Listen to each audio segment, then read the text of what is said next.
And here we are, baby. Leafs, Devils. It's already Thursday night. You've made it basically to the weekend. Basically. Who does any work on a Friday? Except for us at STP. We actually do record a show on Friday, and we try to make it good. Good evening. I'm Adam Wylde. I'm so excited to be here with you. Hayden and I worked on the lighting a little bit. Do I look different? Do I look debonair, sexier, hotter? Or you're like, damn, Adam, start an OnlyFans. These are the things I need to know in the chat. Gripper Nation, how are you doing? I see that there's some Devils fans in the chat as well. By the way, you are so welcome here. We're going to have some fun tonight. Like, it's not going to be, maybe we'll trip each other a little bit, but shout out to all the Devils fans here. I saw someone say they're in enemy territory, frenemy territory. Let's call it that. Listen, man, I got to tell you, I went to the gym before this. I know I don't look like I have a gym body, but it's a work in progress. And I was playing some like dance music, some house music on the way over. I'm feeling good. Like the vibes are good tonight. I'm feeling happy. I'm excited. Had a little Fetty Legrand, had a little Kylie Minogue, had a little Armin van Buren. And I was like, damn, dude, this is great. Dua Lipa popped up in it. Now, I don't want to say that my Spotify algorithm's good because it's not, but it was good tonight. It was good tonight. So I'm feeling good. I'm feeling happy. I want to shout out our friend Hayden, who is on the mic, or sorry, not on the mic. I'm on the mic. He's on the everything else tonight. He's moderating the chat. He's producing the show. So if there are super chats and that sort of thing that come in, he's already warned me, you got to make sure you get those. And so if I do miss one, make sure that you just like give us an alert. Hey, Adam, can you look for mine or whatever, that sort of thing. Cause I never want to miss a super chat. Always want to shout you out. But if we have a game that kind of goes off the rails, and Leafs and Devils games always are a little bit more exciting than you'd think. Like, remember when Matt Murray ended their, was it 15 or 16 game winning streak by like popping the posts off 3 or 4 times in the same game? Devils fans, you loved that, didn't you? It was 2 seasons ago.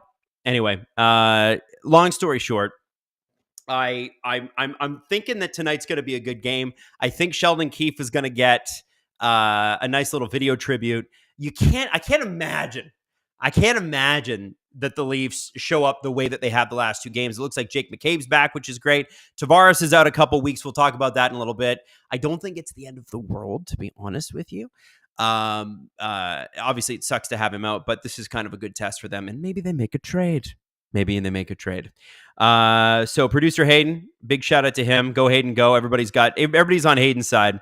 And he will be running the SDPN chat tonight. So no Robert, no Justin, just me and the stats god, producer Hayden. How about that, huh? I love when they say they're going to start a game at 7 o'clock, by the way. It's already 7:05. We know they haven't started. We know they're a bunch of lying liar pantses. But, that's what they have it listed as, so that's what we're going to do. Oh, yeah, and no national anthems because it's TSN, says Hayden, and he's right. He's absolutely right. Because TSN and Amazon have figured out national anthems make bad television. That's what I've been saying. Listen. Now, we get some really good stats here from Hayden. That's why we call him the stats god, and I just have to find them because, of course, I take forever to find this stuff. Here we go. So this is fun. Leafs are what against the Devils? Okay, so last 15 games against the Devils. I'm going to guarantee that you can't guess. I'm going to guarantee you can't guess what the record is. What do you think the Leafs' record the last 15 games against the Devils is? You ready for this? Okay, whatever number you have in your head, you're wrong. 12-2-1. 12 wins, 2 losses, 1 OTL. That's nuts. Toronto has won both games against the Devils this season, 4-2. 4-2 on October 10th, 2-1 on is that? Oh yeah, it's December 10th. Lawrence had 2 points in the 4-2 win, and Stollers. Hey, remember Anthony Stollers? He plays for our team. I forgot too. He made 38 saves in the December game and then proceeded to not play, and it makes me sad. So, it should be a fun game tonight. As I said, let's go through some more stats here. Devils are 4-4-2 in their last 10. Kind of similar to the Leafs, if I'm not mistaken. The Leafs have been... It's funny. If you look at the Leafs record, and Chris Johnson in our group chat today put it this way, everybody was upset about William Nylander going, hey, like, what's the big deal? We lost 3 games in a row. And he's right. There's 82 games. Say it with me. That's so many games. And so a 3-game losing streak for the Toronto Maple Leafs, that used to happen like every month under Babcock and Keefe. Like we used to have that all the time. We're just not used to it this year because we're kind of spoiled brats now. And if you look at it like this, so, oh man, they've lost 3 straight. Yeah, but they've won 5 of their last 8. Because remember, the 3 straight losses came after 5 straight wins. It doesn't feel so bad anymore, does it? Anyway, standings-wise, the Toronto Maple Leafs are still in first despite the bad record. They're 6-4-0 in their last 10. So both teams are kind of mid right now, but whenever the Leafs get McKay back in the lineup, it's a good thing. The Devils have the league's 3rd best power play. I mean, no surprise. Sheldon Keefe teams always have a good power play. And the Devils have this obnoxiously talented forward group. Leafs power play ranks 8th, but their PK, which once was as high as 3rd, is now 8th in the NHL at 82.5%. But there's a lot of teams there right within a few percentage points of each other. They're showing on screen William Nylander's got a goal in his last 11 games, 1. And he had 23 in his first 34. So you'll have to, this is my dinner. Protein shake dinner from Impact. That's a free plug for them. I actually met an STP listener there, and we have a game, ladies and gentlemen. We're starting. So yeah, I met a listener there. He's like, I said, how did you find us? And he's like, well, I've been watching Steve since the beginning. And I said, you've been watching Steve for 18 years? He's like, well, not that long, but pretty long. And I was like, wow, it's a lifetime commitment. And it is. It is. Domi, McMahon, and Nylander to start. Kind of like that line. And this gives Domi a chance to really sort of show that the last 10 games have been a bit of a mirage. He's not been at his best. I've liked this line. They've scored, but it's not been the best hockey I've seen Max Domi play. I think he's going to need to step up here with Tavares out. And I do think, guys, straight up, they're going to need to make a trade for a center. And I think they should do it before 4 Nations. If you're serious about winning the division, do your trade deadline early. That's what I think. 19:07 left in the first period. If we are, somebody's asking if there's any good free streams. Well, somebody has not subscribed to Yarmati Plus. There's a lot of people asking this, I think, because it's a regional game as well, and that makes it extremely difficult to watch. Okay, we got super chats in here. Somebody already dropped 5 subscriptions. That's Wes Richard or Richard. Thank you, Wes. Cassie, very demure Adam, just missing the mustache now. Is the mustache still missed? Is it really? I don't know. It's been a couple months since the mustache. Doug, Peter Puck started in the 70s, created by Hanna-Barbera. Brian McFarlane sold it in 23 to the Cohen Group. There you go. Doug Lee fan with the Peter Puck news. Nicholas, let's see those feet. Hashtag Gripper Nation. Well, listen, the feet don't come out till the playoffs. And then there's very special circumstances during the playoffs that the feet come out. Cassie dropping 20 subs in the chat. Shout out Cassie, the absolute GOAT. The GOAT. Marner, Matthews, Nyes, who've had, let's be honest, one of the worst weeks any of them have ever had, together or separately, are back together. I don't mind it. You try it out. Try it out. What's the worst going to happen? What's the worst going to happen? It's nice to see Jake McCabe back. Like, super cool. Robert Bett, I'm a big McCabe fan, but I never thought it would make such a difference with him gone. I guess the old saying goes, you don't know what you have till you don't. Yeah, Robert, it's true. Like, I think McCabe, as Steve said on the last show, is like the new Muzzin with better people around him. And I always liked him. I liked him when he started here. I thought his first playoffs with the Leafs was good. I mean, they went to the second round, but he really kind of came into his own last year with the Toronto Maple Leafs. And you know that apparently the head offices are like huge fans of him, like Treliving and company. Obviously, they gave him the extension, but they love this guy. Tyler Durden, riddle me this, producer stats god. What was the Leafs winning percentage with mustached Adam versus shaved Adam? Damn, Hayden. There's a... What is it? So the Leafs were 7-4-3 while I had a mustache. Okay. But not on the streams themselves. Cassie, we are free from him, Adam, for the moment, finally. What? I don't know what you mean. By the way, Cassie, big Pens fan. And I want to say that rest in peace, Tristan Jarry's time in Pittsburgh. It's over now. How do we feel? Joel Bloomquist, We're now in the Bloomquist era. Oh, that's a terrible giveaway. Oh, that's a terrible giveaway to the worst person in the whole world. Jacques. That was terrible. Like, that was just a fart giveaway. What was that? Wow. Okay, let's have a look here. So Conf loses the draw, goes behind the net, Rielly up to the wing, and Lorentz loses it, and the defensemen have already committed. Wow. That was a really smart heads-up play by the Devils there, too. Like, really quick. I can't believe how quickly Jack Hughes got there. Like a water bug, man. That was crazy. Oh, you can't let Sheldon Keefe win in his first return to Toronto. You can't.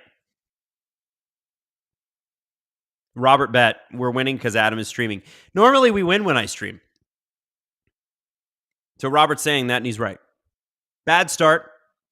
Let's turn it around. Oh, Cassie says I was talking about Jarry. Oh, I thought you were talking about me. I was like, what do you mean you're rid of me? Yeah, Tristan Jarry era over in Pittsburgh. What a time. It was the worst of times. It was the worst of times.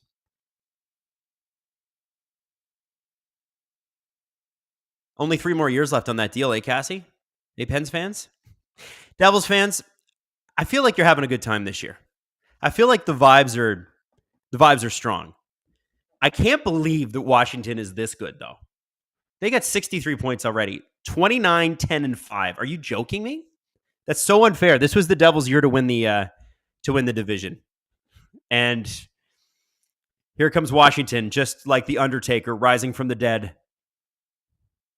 Pontus Holmberg's back in the lineup, and so is Pacioretty, which is good. The Leafs are, 19-9-1 when Max Pacioretty actually plays, which is probably a sign that they should effing play him every game.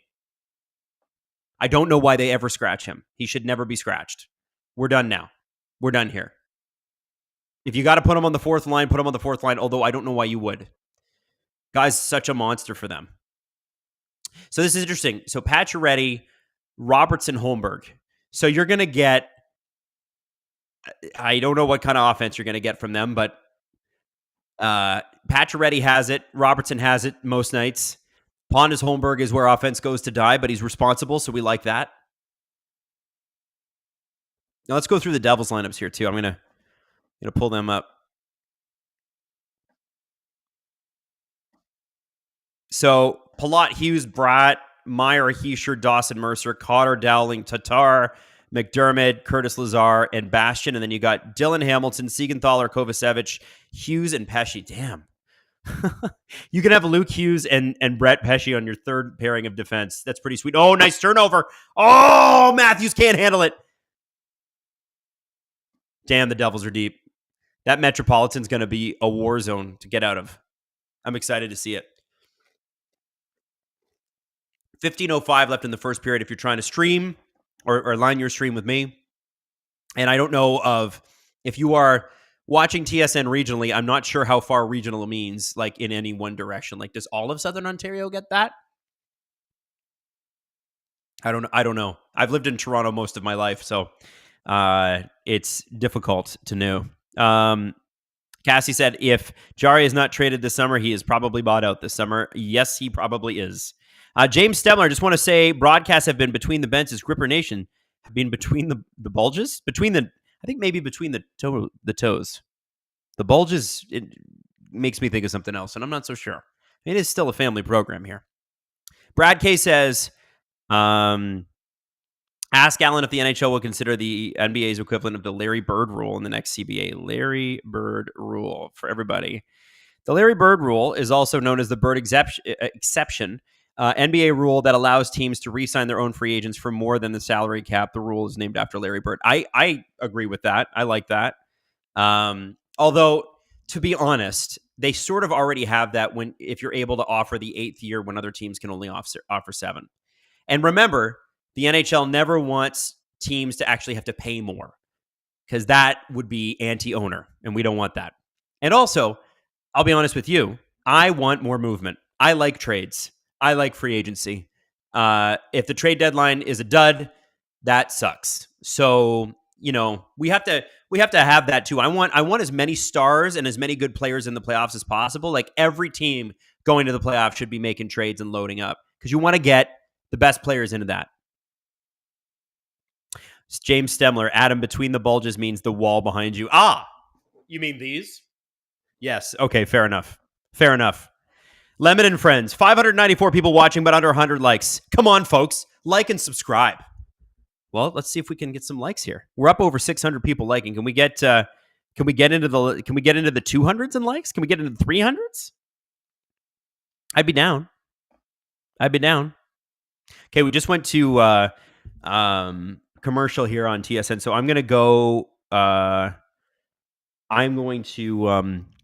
oh my God, my brain is not working. Hi, I am going to have a coffee at intermission. Also, I am going to give you the time when we come back because I just saw it in the chat that you guys have asked for the time, and you will get some time. You will get the time checks. I will do the clap. I will make it clap. I will give you the clap, as we like to say. James Newman, they should get booed. They look like they're playing at 75%, or is that all they got? Luke Vella, like and subscribe. Appreciate the stream. Thank you, Luke. And thank you for being a member, my friend.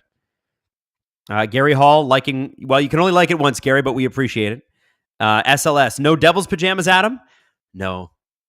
Maybe when I get, since I told you, since I snuck in there that I'm going to the gym, maybe when I get my fit bod out, we'll do a comparison and I'll get my Aaron Andrews pajamas back out. Adam, how would you feel if Matthews was to start playing like Lindros did? Well, I feel like Matthews actually does have the size to do that. I think that type of game means that you're going to play less years in the league unless your name is Alexander Ovechkin. Like, do you remember Ovechkin when he first started in the NHL? A lot of you are like too young to remember that, but I can remember his first year. And the guy's always been built like a refrigerator since he was like 16. Oh, there's the Sheldon Keefe. Welcome back. And he used to just crush guys. Oh, there it is. Okay, I want to watch this Sheldon Keefe thing. Hang on. Yeah. So yeah, they played a like a rough game. Ovechkin played like he used to run guys over. And then they finally took him aside and they're like, Alex, listen. It's so great that you can run guys over, and it's so great that you can score. Here's what's more important to us, the scoring. So to make sure that you can score, let's have you run over guys less, and let's have you break Wayne Gretzky's record one day. And he was like, no, that's crazy. No one's going to break Wayne's record. And here we are.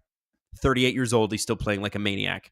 Robert, maybe for the playoffs, we could scratch one of the core four, and because they seem to play better without one of them in the lineup. Well, we'll see how they do without Tavares. He's been pretty good. Brad K is a big Devils fan. Canadian Girl 83 dropping 5 STPN memberships. Man. That Sheldon Keefe goodbye video, that was very nice. Do you guys remember that? I loved Steve's description of it, that he just like he said goodbye and then he floated away into the blue sky afterwards, like he was going to heaven. Hilarious. I hope he enjoys his time in Jersey. It's a heck of an organization to play for, honestly. Time check. I forgot. 13:25 left in the first period. I will do a clap on the next faceoff. Steve Austin says, Marner to Ottawa. Haha. They'd love that.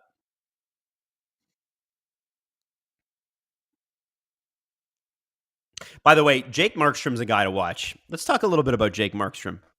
Jake Markstrom is very quietly putting together one of the best seasons in the NHL this year. Obviously, Connor Hellebuck's getting all the vibes, and he should get all the vibes. But Jake Markstrom's got a .913 save percentage and a .215 goals against average. If you go to I'm going to NHL.com just to look at stats, like basic goaltending stats here. Clapping for puck drop here. Here we go. 13-11, 13-11, 13-11. And here, the linesman does not want to drop the puck because he's a linesman. And that counted. Okay. So that was the thing. Yeah, Jake Markstrom is 3rd in the league in goals against average. And he is 10th in the league in save percentage. He's been a monster for these guys this year. Nobody's talking about him, but they should. Guy's great. By the way, who's second in all save percentage in the league? That's right. It's your buddy Anthony Stollers, who hasn't played in a month.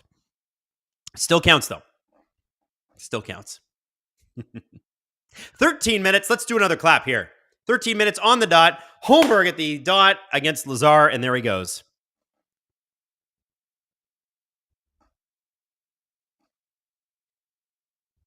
Morgan Rielly's been, he just shot it up. He's been a bit of a topic of conversation lately. It's interesting.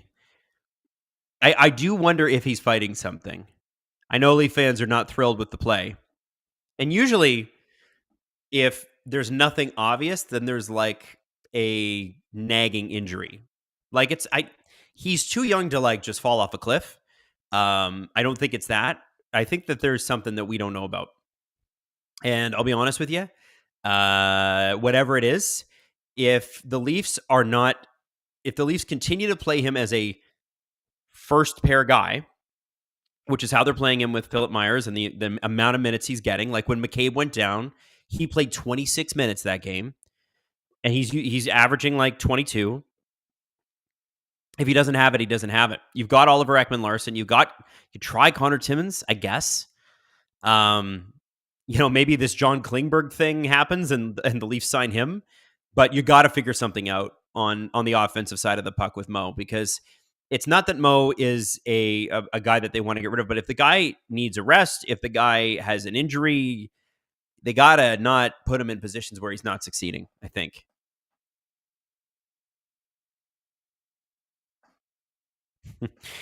Cosmo Kramer, why is everyone all Morgan Biley lately? It's because he's got 5 points in his last 20 games. You need more than that from him. You do. I think there's like 7 goals from the Leafs defense this year. It's insane. So it's something you should look over for tonight too. And they're doing okay right now, especially the big guys. Nylander, Marner, Matthews, Nyes. Those guys need to generate more shots. They have not done a really good job with that. Doug Leafan, any flashbacks from the toilet clog? Better help. That's a good point. Good point. James Stemler, thoughts on Revo, why he's not been playing as so much of a nuisance this year. He hasn't been much of a 0 fights. So basically, James is asking, like, hasn't been. So here's the deal with James with Ryan Reaves. Nobody's going to fight him because he probably wins the fight, and the person fighting him is probably a better hockey player. So the Leafs will take that trade every time because you're essentially taking the guy who's, respectfully to Ryan. And I think Ryan brings a lot of stuff that you can't see. Nobody wants to fight this guy. If you do fight him, you're putting your team at a disadvantage because you're taking the Leafs' worst player off the ice, and you're taking yourself off the ice, and you're better than Ryan Reaves. So that's a good trade for the Leafs. The other thing is, he is a deterrent. Like, I don't know if there's a stat out there for like how many fights or that sort of thing happen when he's playing, but it's almost never. And I think that's what makes the 0 fight stat stand out even more, is that like nobody's fighting. And so I don't know. I think you have a guy like, the advanced stats guys are like, listen, maximize everything. And I get that to a point, right? Where you maximize every position. Everybody's got to have a role. But the Leafs have tried that, and they haven't been able to do that. And frankly, they kind of got run over a lot doing that because they tended to go softer, smaller type of players. Your Colin Blackwells. You remember Colin Blackwell? Where now they've got a little bit more toughness throughout the lineup, which I like. And I think they're going to continue to get a bit tougher, but they still have the skill. And Revo makes them feel good. And sometimes you earn your money by putting other people in their happy place. I remember when the Leafs had Reimer and it was Reimer and Scrivens. And when they brought in Jonathan Bernier, I remember Steve way back in the day. This is really smart of Steve, actually. Don't tell him I said this. Reimer played worse when Bernier was in town because there was a competitive thing, and Scrivens put Reimer in his happy place, and Bernier didn't. And so basically, I would say that Reaves if you ask the players themselves, is a great force around the clubhouse. And they have brought in person after person after person to be vibes guy around the clubhouse, right? Started with Patty Marleau, Joe Thornton. Who else? Who else am I thinking about? You know what I'm talking about? Spezza. Like, it's clearly a need. It's clear that they need veteran guys that make these guys feel good and maybe have limited value on the ice, some more than others. I don't know. It's a debate that I just don't care about too much. I've brought it up on the show on purpose the last couple shows because it has come up because they have been losing. But at the end of the day, like, this is a first place in their division team. Are we picking at something that doesn't need to be picked at? You know what I mean? That's how I feel. Canadian Girl 83. We will donate more memberships if we get 600 likes. I want to aim high. Man, done. What are we at right now? Right now it's telling me 222. I'm just going to refresh the page. Yeah, 222 likes. You tell me. I'd like to see the Leafs get a little bit more offensive zone pressure here, although to their credit, the Devils haven't. Since the McCabe effect in the lineup. You get McCabe, Tanev. Myers has played really, really well in his role next to Rielly. I really like Philip Myers. I think they got great value there. I'd like this offensive zone pressure that they have. It's good, but they need more.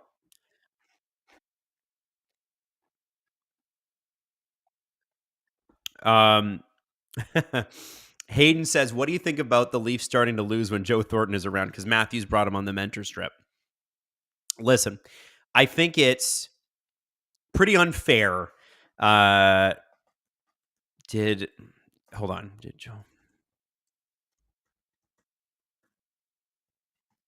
So Joe Thornton, the thing about Joe Thornton is people give him shit because he didn't win a cup. And he was on that amazing San Jose team that time after time after time, they were in the second round, they'll be in the third round. That one time they made the finals, they didn't win. And there's that clip from the Amazon documentary where Sheldon Keefe's like, you guys are not scoring playoff style goals. And Thornton's like, leave them alone. They're, we're in first place, like, relax. And turns out Sheldon was right. And do I think Joe was a net negative around the Leafs locker room? Absolutely not. I think that through an extremely tough year, remember, it was freaking COVID, man. You couldn't do anything. It was depressing as hell. He kept things light. And was he a great player for them? No. Like, I would argue he was as good as Ryan Reaves has been, and he was playing a lot more minutes. But I would say, too, that to say that he's not a winner is kind of, I don't love that argument. Guy got to the 6th game of the Stanley Cup Finals. The guy won a gold medal in 2010. So okay, you win a gold medal, you're not a winner? I think you're a winner.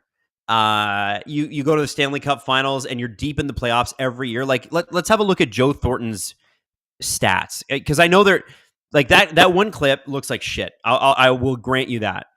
But Joe Thornton played 187 playoff games. 187. I think that they're okay. What did you say there, Hayden?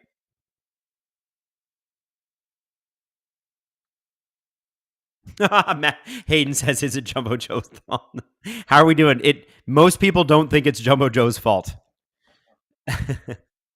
I think the issue with the Joe Thornton era Leafs that one season was the general manager not recognizing what they needed more of.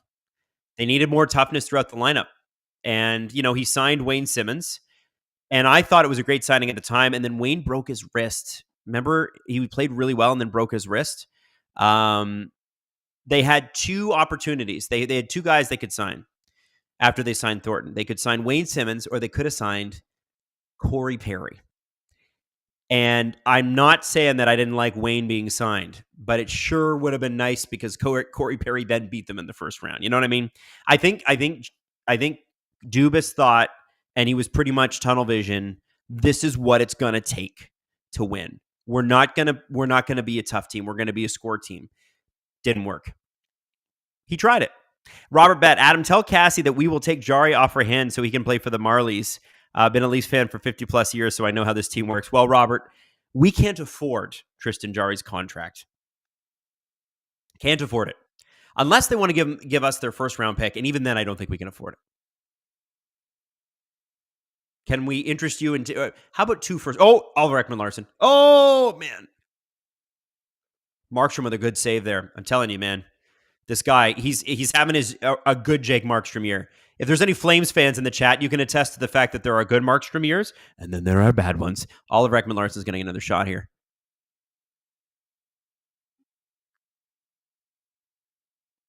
James Stemler, my pet peeve is the didn't win a cup for any great player. It's hard to win, and it's a team achievement. There are a lot of amazing players that won a cup. Cheap shot and kind of insulting. Yeah, like, oh yeah, Marcel Dion wasn't a good player because he didn't win a cup.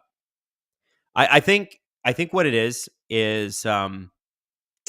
it's such an easy stat to look up, and it's such an easy cheap shot to take because it's pretty hard to argue, did they win the cup or did they not? But I'll be honest with you, I think it's poopy. I think that's a poopy argument. I didn't love the clip either, by the way. Apparently, I missed Cassie's super chat. How could I miss the god? How did I miss the GOAT? Cassie's super chat. I'm looking for it, Cassie. I can't find it. 7:48 left in the first period, by the way, if you're joining us. 664 people here. Wow, that's a lot of people. Welcome. Cassie says, I just want the chat to know that I sent Steve something this morning he will absolutely hate. Also, Adam, Marcus Pettersson from the Pens to the Leafs for who? Well, I know what Dubas would want, and the Leafs are not giving up Easton Cowan, Fraser Minton, or Ben Danford. So here's the problem with the Leafs and the Pens trading with each other. Dubas and Wes Clark and all the guys that Dubas took with him, like Jason Spezza, know the Leafs too well. So they'll have fixed opinions of who they want. And I think if it would depend, like I would imagine if they're going to trade Marcus Pettersson, they want to be able to do something where they can turn around and try to win the cup with Crosby again next year, which means player for player. And unless the Leafs are giving them like Nick Robertson, which I can see Dubas wanting. Nick Robertson and somebody else. I don't know. Something else. And I don't think Nick Robertson is the centerpiece of that trade, but I'm trying to think of like what would the Penguins look at as like, here's something we can use next year. That's sort of where it's at. We kind of have a glut at forward, kind of a glut on defense if Hakanpää is healthy. But I love Marcus Pettersson on the Leafs, man. I love Marcus Pettersson. I would love for that to happen. I think they need to get that center first, though. And by the way, I was mentioning earlier, with Tavares out, Fraser Minton's got like the opportunity of a lifetime here. This organization loves this guy, and he's been playing really well with the Marlies. And when he comes up with the Leafs, he still looks to me a little bit overmatched. I know people have liked him. I know we're all rooting for him. I haven't seen him like blow anyone away personally. But I'm a Fraser Minton supporter, and I think he's got it. It's just going to be a little bit more maturing. This organization thinks he's going to be in the NHL next year. This organization says, you're our third line center next year. So if you go and you get, I'm going to use Brock Nelson because I want him or Ryan O'Reilly. If you go get Brock Nelson and you're able to extend him, then you've got Matthews, Tavares, Brock Nelson, Fraser Minton. And eventually you can do what I think they're going to do, which is move Tavares to the wing. And Cotter is for sure going to the box for that. That's a big old knee on knee.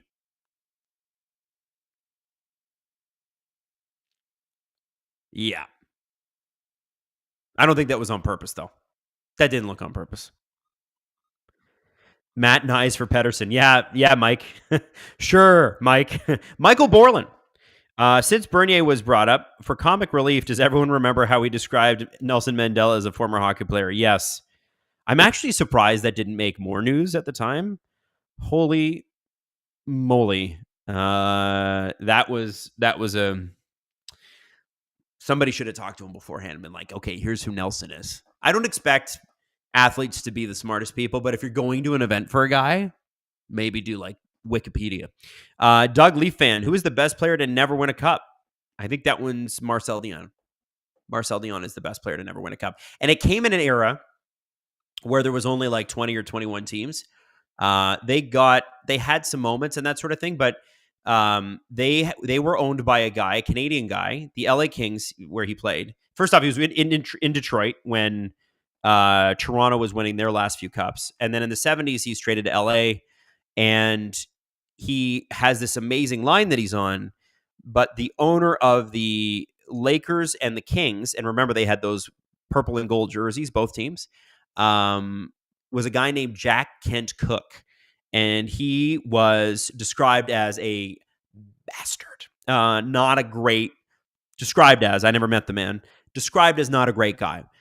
So the 80s roll around, he goes through a divorce, he sells the team to the Buss family.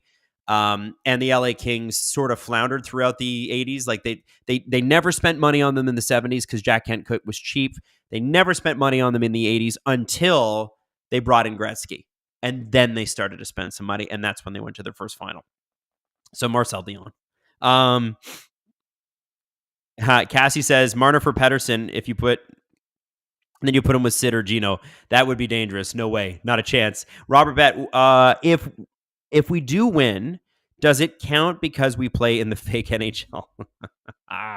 That's a Sheldon Keefe reference. And yes, it does, because it's real, okay? Toronto is a real NHL city. All right. We got a power play. Power plays look like shit. And look at that. We got a Nico Hischier breakaway. And and the Leafs just blew their penalty. Marner's going to get a penalty. He's pissed behind the net. Look at him. Look at him. He's just chirping away at the ref. This power play sucks. It's so bad, guys. It's so bad. Holy moly. Like, they're just so bad. Like, whoa. Okay, Nylander, what the... See, we talk about this all the time on the show. All you have to do to play the Toronto Maple Leafs, and Keefe knows this, is you play a rectangle. 2 guys low, 2 guys high, attack, attack, attack. Because they dick around with the puck at the blue line all the time. Nylander and Marner just, let's just do flippy dippy doopy. That's what they do all the time. And all you do, if you're a Devils player, if you're an anybody, you could be the worst team. You could be the Chicago Blackhawks. All you have to do is charge hard at the guy with the puck, and he'll be like, I don't know what to do. It's insane. I'm tired of watching it. Like, these guys have played on power plays since they were 8 years old. Come on. How can you be this bad? That was a perfect opportunity to get back in this game. Listen, let's be honest. The Leafs at 4-on-4, most of us prefer the Leafs at 4-on-4. At least we know they're not going to give the puck away the same damn way. I'll take a 4-on-4. You know what? This is better. Thank you, Mitch. Thank you, Willie.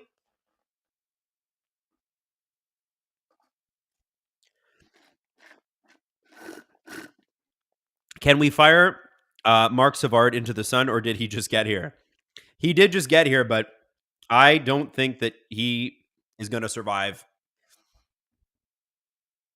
I'll be honest with you guys. I don't think he's going to survive this year. I don't think it. I'm just going to say right now, I think they're nuts if they don't make a trade there.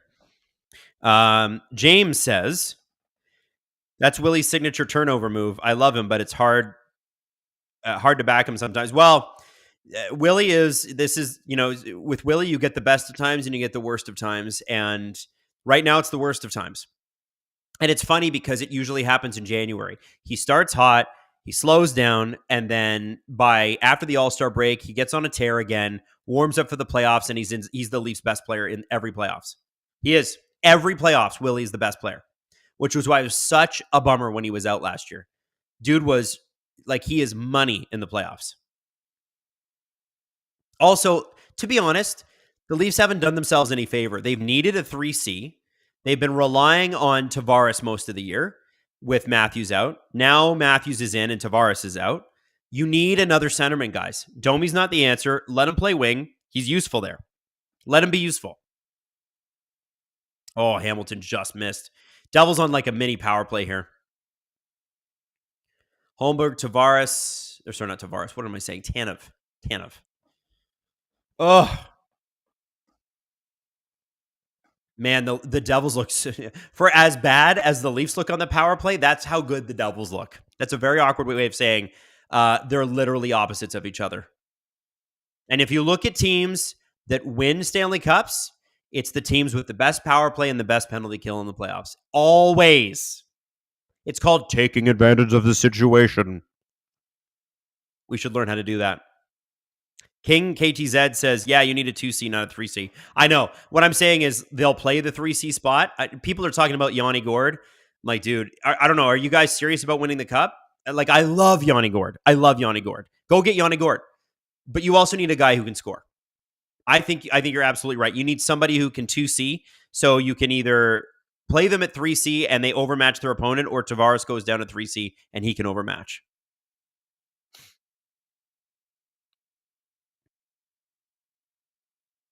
Dan Patrick, Adam, you are so wrong. If he was the best, he would be leading the team in playoff points, which he is not. So he is not the best. Agree to disagree, my friend. Wes says, we've had, 3 power play coaches in the 3 past seasons. It's the players, not the coaches. Start putting Reaves and Lorentz on the power play. Maybe that'll help. I agree with you. I think that what's frustrating is they were very good under Spencer Carberry. And look at that. Spencer Carberry is the head coach of the Washington Capitals and doing a great job. And I actually think the Capitals power play was even struggling this year. But whatever, they're great 5-on-5. The Leafs have this thing, this organizational thing where it's like, if we were to change up the power play, then somebody might come to our grandmother's house and rob her. And we can't take that. Like, that's what it feels like. It feels like somebody's got their grandmother in a basement somewhere holding up a newspaper every day going, look, it says the date. She's still alive. If you split up that power play that's absolutely garbage and sucks, she's getting it. Like, it's insane. It's an insane thing. I don't understand it. We watch this team as much as anybody. You guys watch it as much as anybody. God, you're watching a stream with a guy with 2 crotches on his left and right shoulder. Okay? That's how much you love hockey. That's how much you love the Leafs. Okay? And you can see it, and I can see it. I know the coaching staff can see it. Why don't they do anything? That I don't understand. Otherwise, it's been a pretty even period. I don't hate this. Hate that damn power play, though. I used to get excited for power plays. Remember that? Remember getting excited for power plays? I haven't felt excited for a power play since like 2023. Last spring, people forget, their power play effing died in February, and it never came back, and it's never recovered. Like last February, like right after the Toronto All-Star game, it was like terrible. Nothing they could do. Hayden just put up a poll. Will the Leafs score before the end of the period? I said yes. I'm one of the 19% of people that said yes. Ooh, that's pretty rough. That's rough.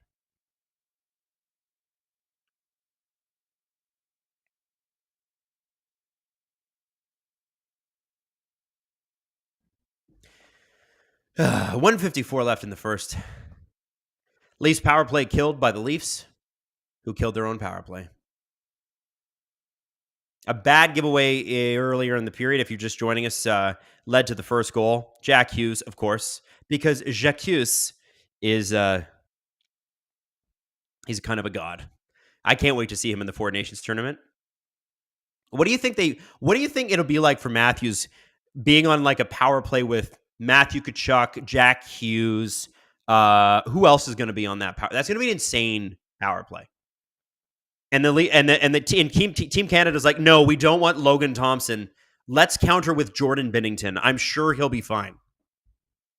There's another group of guys that I'm like, geez. Cassie says the only good thing is the Pens have a good power play. Well, Cassie, maybe you can trade your power play to us for the playoffs since you probably won't be using it. 57 seconds left. This is funny. Robar says you could call it Crotch's Corner with your host, Adam Wylde. You know? It's got a ring to it. Maybe a little less nationalism on it. You know? We can make it happen.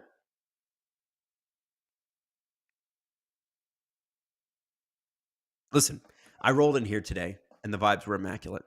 As I told you, I had the dance playlist going on. I was feeling strong, feeling good. The only thing that has thrown my vibe, otherwise I'm good, is that damn power play. Ooh! They got about 10 seconds on it. 763 people watching? Damn. All right, can we get a little like session going on here? We got 303. Can we get to 400? Can we get to 400 likes on a weeknight? Because that'd be super duper. 38 seconds left. Kovacevic, bit of a Hail Mary pass there.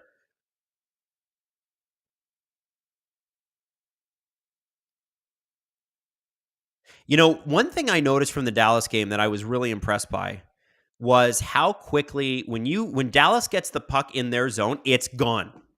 It's, hey, I got it, gone. Hey, I got it, gone. They are so quick on their exits. It's amazing. Oh, nice. Come on. You got to shoot it, Matthew. You got to shoot it, Matthew. You had it. Shoot it. Don't hold it. Shoot it. Ah! Come on, Matthew. You know, man. Why didn't he shoot? Okay, so McCabe with a great turnover. Marner, shoot! Stop looking for Matthews and shoot! Come on, Matthew, nice. Oh! Wide open on Markstrom.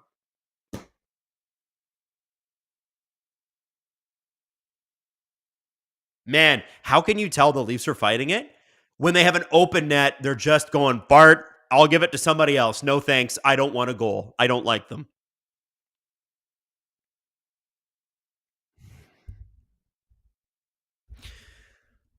I love this team. I love this team. I love this team. I watched a TikTok today, and it was about manifesting. And you can laugh at me, but I believe in manifesting. And, you know, putting out there in the universe what it is that you really want out of your life. What's your dream life? What do you want to do? And if I didn't believe in it, then I don't think I'd be here because I'm living. This is pretty sweet. Not going to lie, hanging out with you guys on a Thursday night. So here's what I'll say. One of the things they tell you to do is they say, my name is blank and only good things happen to me. So my name is Adam Wylde and only good things happen to me. And even when bad things happen, they're actually kind of good. Like I've had a lot of bad stuff happen. Listen, I'm on my second marriage. But ultimately, you come out the other end, you go, well, I learned from that, and I'm better for it. I'm a better person, and it was good that I made the decisions that I made, right? So here's what I want to do. I want to manifest. You know, Cassie in the chat does the goal circle where we put the candles out, okay? I want to manifest. I want you to write like something like this. My name is whatever your name is, and only goals happen to my team. Or is it only goals? My name is so-and-so, and the Toronto Maple Leafs can't stop scoring goals. We're going to manifest it for these guys. Because you saw it on Matthew Knies' face, man. He is not manifesting right now. Matthew Knies is struggling. You have a wide open net. It's like Marner in the playoffs last year. Wide open net. Now just take it around the end. That's when you're just not on your game. So we need to help these guys. A little bit of manifestation to be good. Unless you're a Devils fan. No manifesting for you. Okay? Now, Hayden. But first off, I'm going to say this. I am Adam Wylde. I'm a Toronto Maple Leafs fan. And the Toronto Maple Leafs cannot stop scoring goals. Okay? I did it. Now your turn. Now, Hayden, what clip are we rolling here for intermission? Leafs lineup needs change. Oh, this is okay, so we talked a little Morgan Rielly in the first period. This is our discussion from the STP on it. And I think you'll find it actually really interesting because it's it's not your Twitter takedown of like Morgan Rielly's bad. Okay, I'm so mad. It's what do you do when a guy like him who's so important to the team and makes so much is struggling? Have a watch. Matthew Knies is being moved down because when Berube needs a goal, there comes Matthew Knies right back. And here's the problem. He tried to that Knies, Marner, Matthews line was horrible against Carolina, and then horrible again this weekend. And so I am wondering, and I am asking, why is the story not? And I said this last episode. Matthew Knies, when these guys are down, because the core four can't score every game, and that's a problem. And I agree with you. That's a salary problem. They get paid to do it. Matthew Nyes needs to be the guy that steps up. I know he's 22. Sorry, you're playing on the first line though, buddy. That is what it requires. When they punish, when they move him off that line, first off, he gets a pretty sweet assignment next to Tavares and Nylander. Second, the first sniff of trouble, they're like, you know what, put it back. And it comes back to, and I'll finish in a second. Remember they did the line blender thing against Carolina? Do you remember that? And like you have like Pacioretty playing up with, it was all over the place. And the thing about the line blender thing is that if you go back to the exact same lines the next game, that's not punishment. That's not accountability. That's the problem. That's being out of ideas. And I also think that's the Stars dictating, well, actually, no, this is who I'm going to play with. Because if we're going to be honest here, guys, Matthews and Marner want to play together. They were the only ones who scored last night. Really. They were the only one. But proceeded then what'd you do with the rest of the game? Exactly. Proceeded to do nothing after. You have the wrong guy. Like, you're focusing on, I think I said this last time, you're focusing on Matthew Nyes, but the guy is Mitch Marner. The guy is splitting up Matthews and Marner and then throw Nyes wherever you want with whichever pair. But that's the key to that first line, because what's the common denominator here? They've moved Matthew Nyes a million times. If he can't get it going wherever, it's not Matthew Nyes' fault. It's the fact that he keeps running out Matthews and Marner together. Mitch Marner was a Hart Trophy candidate without Austin Matthews in the lineup because he was on his own. Legitimately. I think still, if I'm voting for the Hart Trophy, he probably ends up somewhere in that top 5. Yep. He's if the season were to end today, which it's not, he's getting votes. Why are they playing together? I don't know. Dude, if they can't score, then what is it? Let's continue the conversation. Attaboy there, Mark. Attaboy there, Mr. Messier. Friggin' they get shut out by the Canucks, and he's like, you know what? I like the way we played. And he comes out and first or second shift, and yeah, because he's a leader and he's guaranteeing. Because he's coming out and he's backing up his boys, and no, I actually like the way we played. And after 5 minutes, he's got an assist. Matthews has a goal against the Dallas Stars, a really good team, and I'm like, hot damn, you know what? There's him putting his money where his mouth is, and then everyone evaporated. Yep. Toes curled up under the house that just fell on top of them. Where the hell did they get? You can't do that. No. You can't be like, you know what? I actually liked our game in a game where we got shut out and then follow it up by losing 4-1 on home ice. No. You stink. Like, what are you talking about? What are you talking about? That's terrible. Mm-hmm. This team,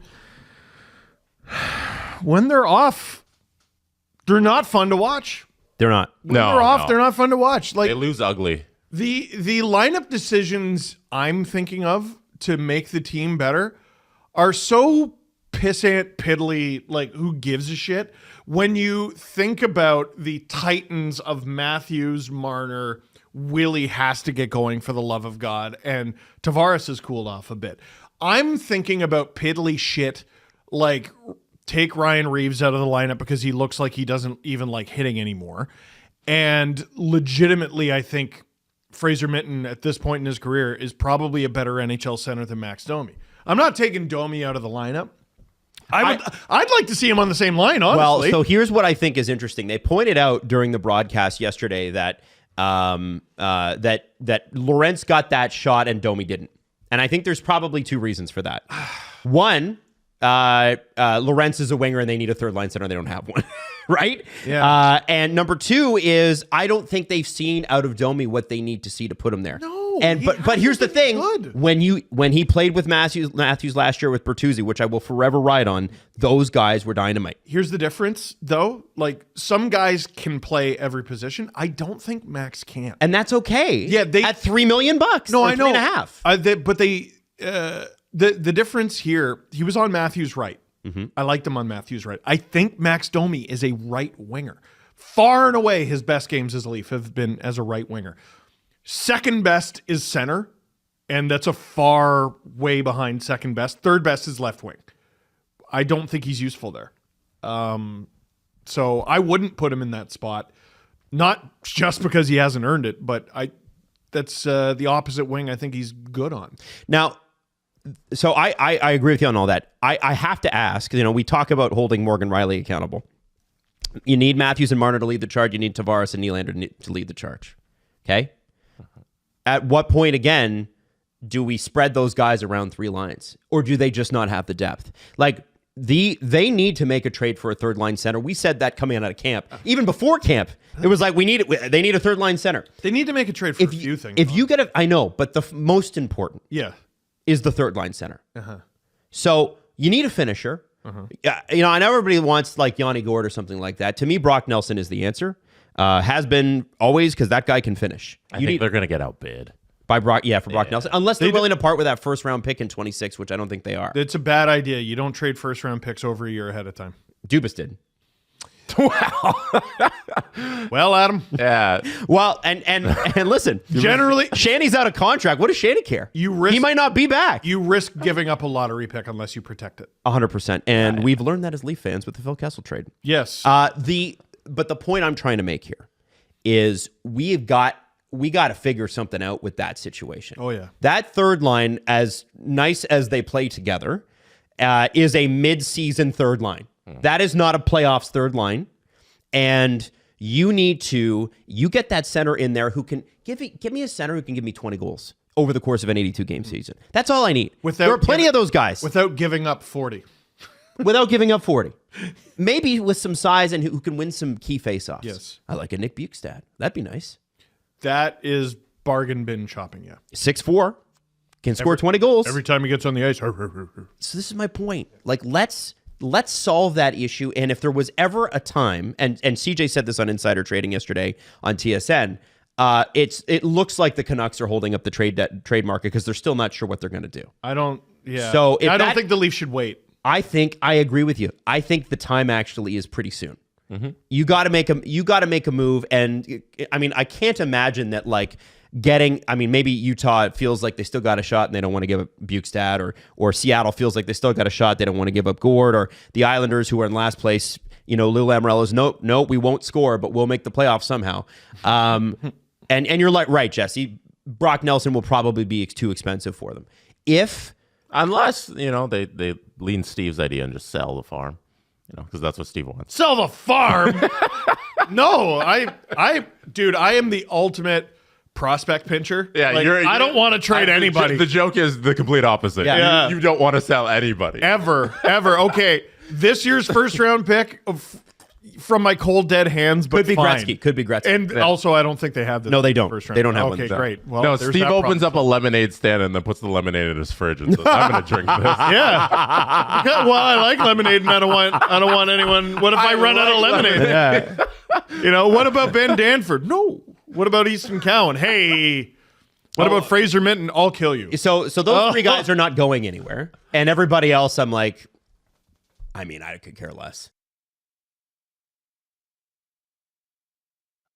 Hayden just told me that Bob McKenzie started the intermission segment with "the PP is poo poo." Is that true? Is that actually true? Bob, you can say that? Bob? Listen, I'm sure you could say that privately, but Bob saying that? All right, Bob. You know what? I like Bob McKenzie's era. This is the Bob McKenzie. I'm on.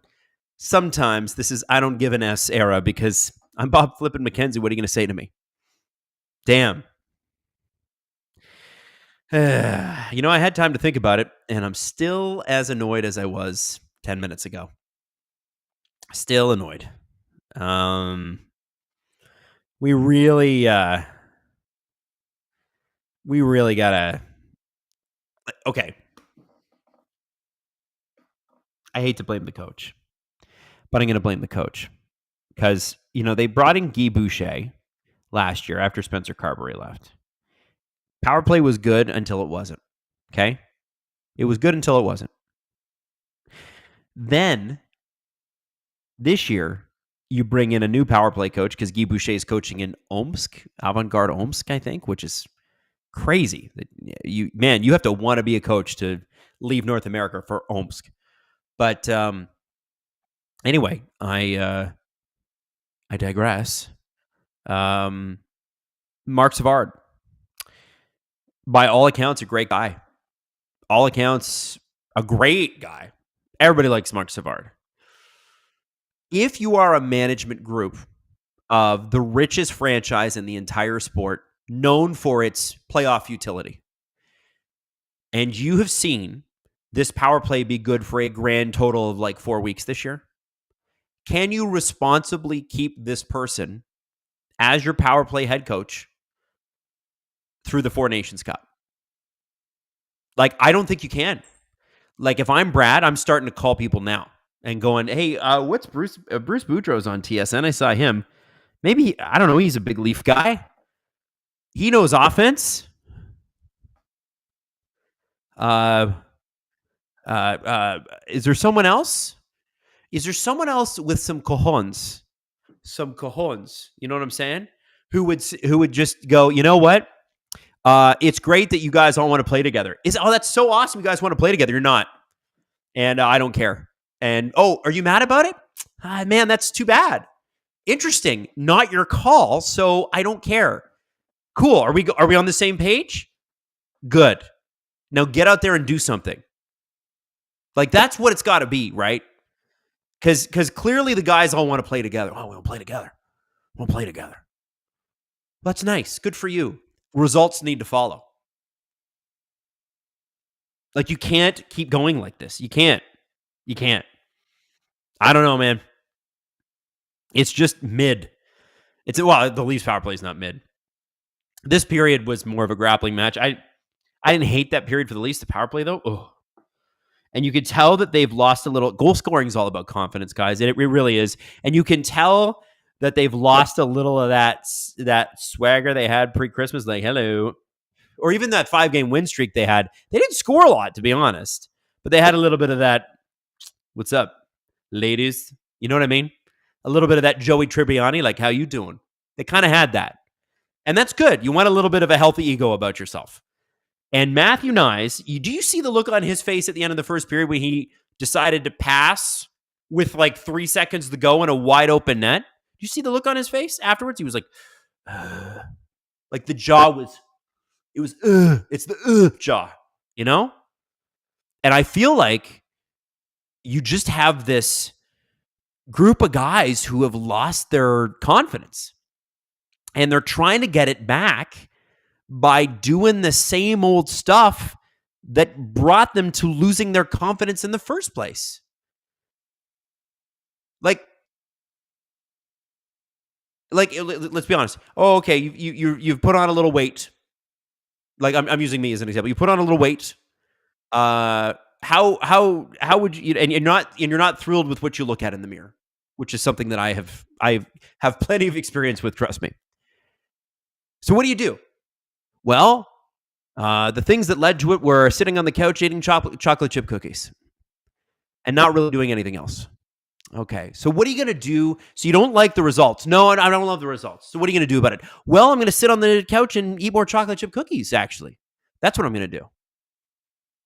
Humans are funny, man. We will do that.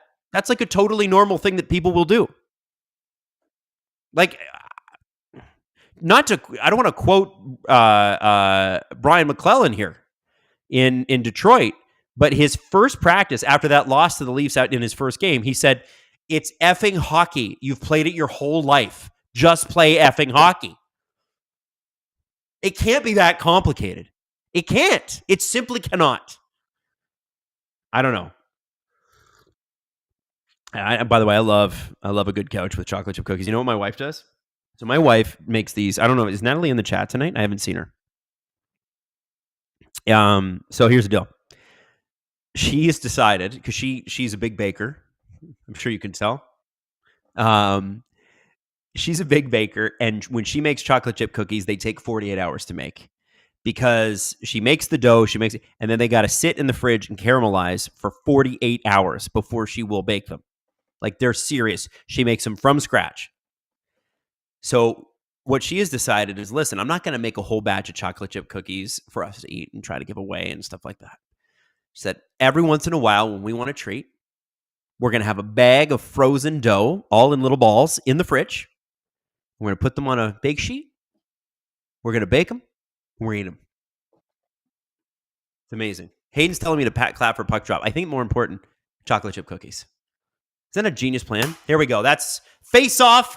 On to the second period, ladies and gentlemen. On to the second period. DD Wise, Cookie Nation, you bet. Chocolate chip cookies are actually my favorite dessert. I love them. I love them more than anything. Oh, here we go. Oh! Rielly, Marner, Nylander need to be traded. Well, no. They can win with these people. They're just not going to win the way that they're playing right now. Jacqueline K, that's what I do with gingerbread cookies. You let those bad boys marinate in the fridge. See? I did not know about this stuff, but it's true. Lots of bakers in the chat. I love it. I love to see it. By the way, we are in prime, if you're a goaltender, 10 the goal territory. I don't know if you know this, but that saying was made specifically for Jake Markstrom, who's like one of the most aggressive goalies on the puck in the league. And sometimes that's good for the Devils and previously the Flames and Canucks. Sometimes it's bad.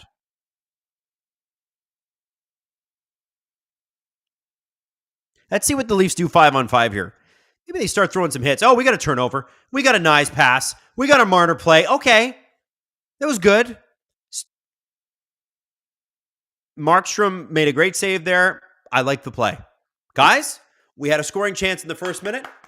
We should all clap about it. That's what we needed. We need these guys to start doing that. Hey, and it starts from a Marner hit. How about that? Okay, so Matthews put it off of, it looks like not Sharangovich. He doesn't play there anymore. Siegenthaler. That's great. We like that start. That's what we want. Aaron said, I watched the Leafs game with Adam Wylde and all I got was the clap. Well, you know, it's what you get with Gripper Nation. It's always unexpected. I like the way the Leafs are starting this period, guys. Jesse Blake's here. Jesse Blake, tonight's game is brought to you by the New Jersey State Lottery. Actually, we should call Steve. Okay, hang on. Call Steve Dangle-Glynn.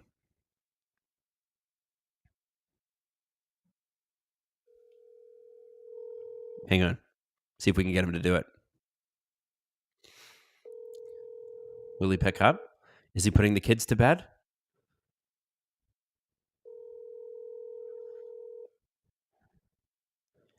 I'm going to get him tonight. Your call has been forwarded to voicemail. The person you're trying to reach is not available.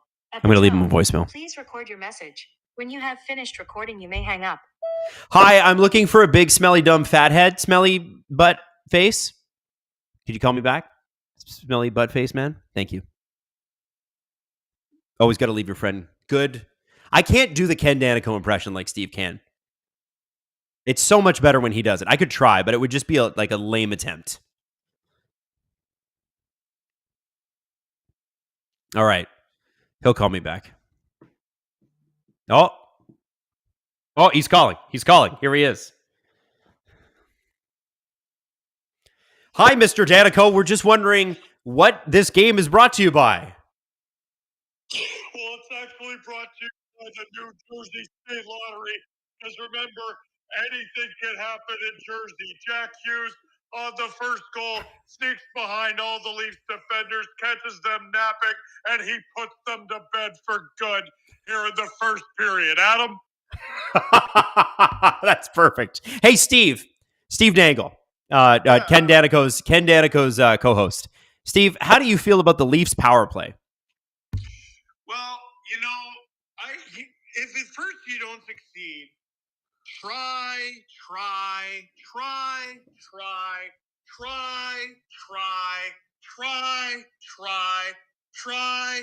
fail, try. Why are the Leafs, this team that has had no success in eons and eons, so friggin' smart? Don't you think it's great that we get to watch the smartest team in the NHL? I think it's so good we get to watch the smartest friggin' team in the NHL. 5 forwards, even with Tavares out, just to prove how extra friggin' smart they are. Who does this work for? How many teams in the NHL do this and pull it off with success? Is the answer more than 5? No, friggin' not. And that's funny, because it's without Tavares, too. What? It's without Tavares too. Like that's what's so crazy. Like they're sticking to it. Oh man, they're so smart, man. They're so smart. I really hope they continue doing this. I really hope they can. And hey, Willie, attaboy, bud, attaboy. Hey, what's the big deal? You know what? I freaking said William Nylander can say a 3-game losing streak isn't a big deal. He can get away with that if he comes out and he's great. Right? Yeah, Like, yeah, he that's can fair. say that, and then you know what? Hey, you know what? Prosciutto. What is the big deal? Oh, hey, and then he friggin' gives it away on the power play, leading to, you're not gonna believe this, the end of the power play. Attaboy, Willie. Isn't it so great we can depend on stars? And so many people were like, well, Steve, he's the only star who shows up. Yeah, that's why they're so friggin' screwed when he doesn't, and he hasn't so far tonight. I like that. Steve Dangle, everybody. Steve Dangle. All right. In a great mood. Do you want to know what I was doing when I didn't answer the phone? What were you doing? I was flooding the ice in my backyard that you think is stupid. I just have seen your backyard, and I know most of it is pool. So I was wondering how you would have fit an ice rink back there. Oh yeah, no one thinks it's cool. No one thinks, except for my 4-year-old who it was built for. You listen. You are dad of the year. There's no question. I know. Yeah. This, by the way, the chat. Pierre-Luc Dubois says in the chat. Pierre-Luc Dubois says you sound Sigma. I am. I don't know what Sigma means. I know Alpha and Beta, but I don't know Sigma. So Sigma, I'm pretty sure they just march to the beat of their own drum. Except the Sigma would never say that because it's old. Right. Okay. And people are asking, can we tell the rest of the poo story tomorrow on the podcast? I mean, there's not a ton to it. I mean, unless you have some perspective that I missed. Well, I think we can. I think we should bring the whole SDP audience in on it. Don't you think? I'm sure everyone wants to hear about my shit out of All right, Steve, I'll let you get back to hating this game, even though the Leafs are playing pretty well through the first 5 minutes of the second period. I appreciate that, and everyone click like, click subscribe, tell all your friends, and don't forget to maybe give a gift subscription or two, because to me, it's still the most magical time in the world, which is 3 weeks after Christmas. This has been Ken Danico, brought to you by the New Jersey State Lottery. Remember, anything can happen in Jersey. Thank you, Steven. Bye. Steve Dangle, everybody. The best guy. William Tarpey, Steve and Adam, will you come to Rockford next year for the All-Star game if I provide ticks? I think we will, William. I would love to go to a Rockford game, but you don't have to provide ticks. We will buy our own tickets, but we'd gladly meet you there. You don't have to buy us tickets, but very kind of you. Now, I know I missed a super chat or two in there, so I'm going to scroll up. Oh, Matthews just had a great opportunity. Oh, my God.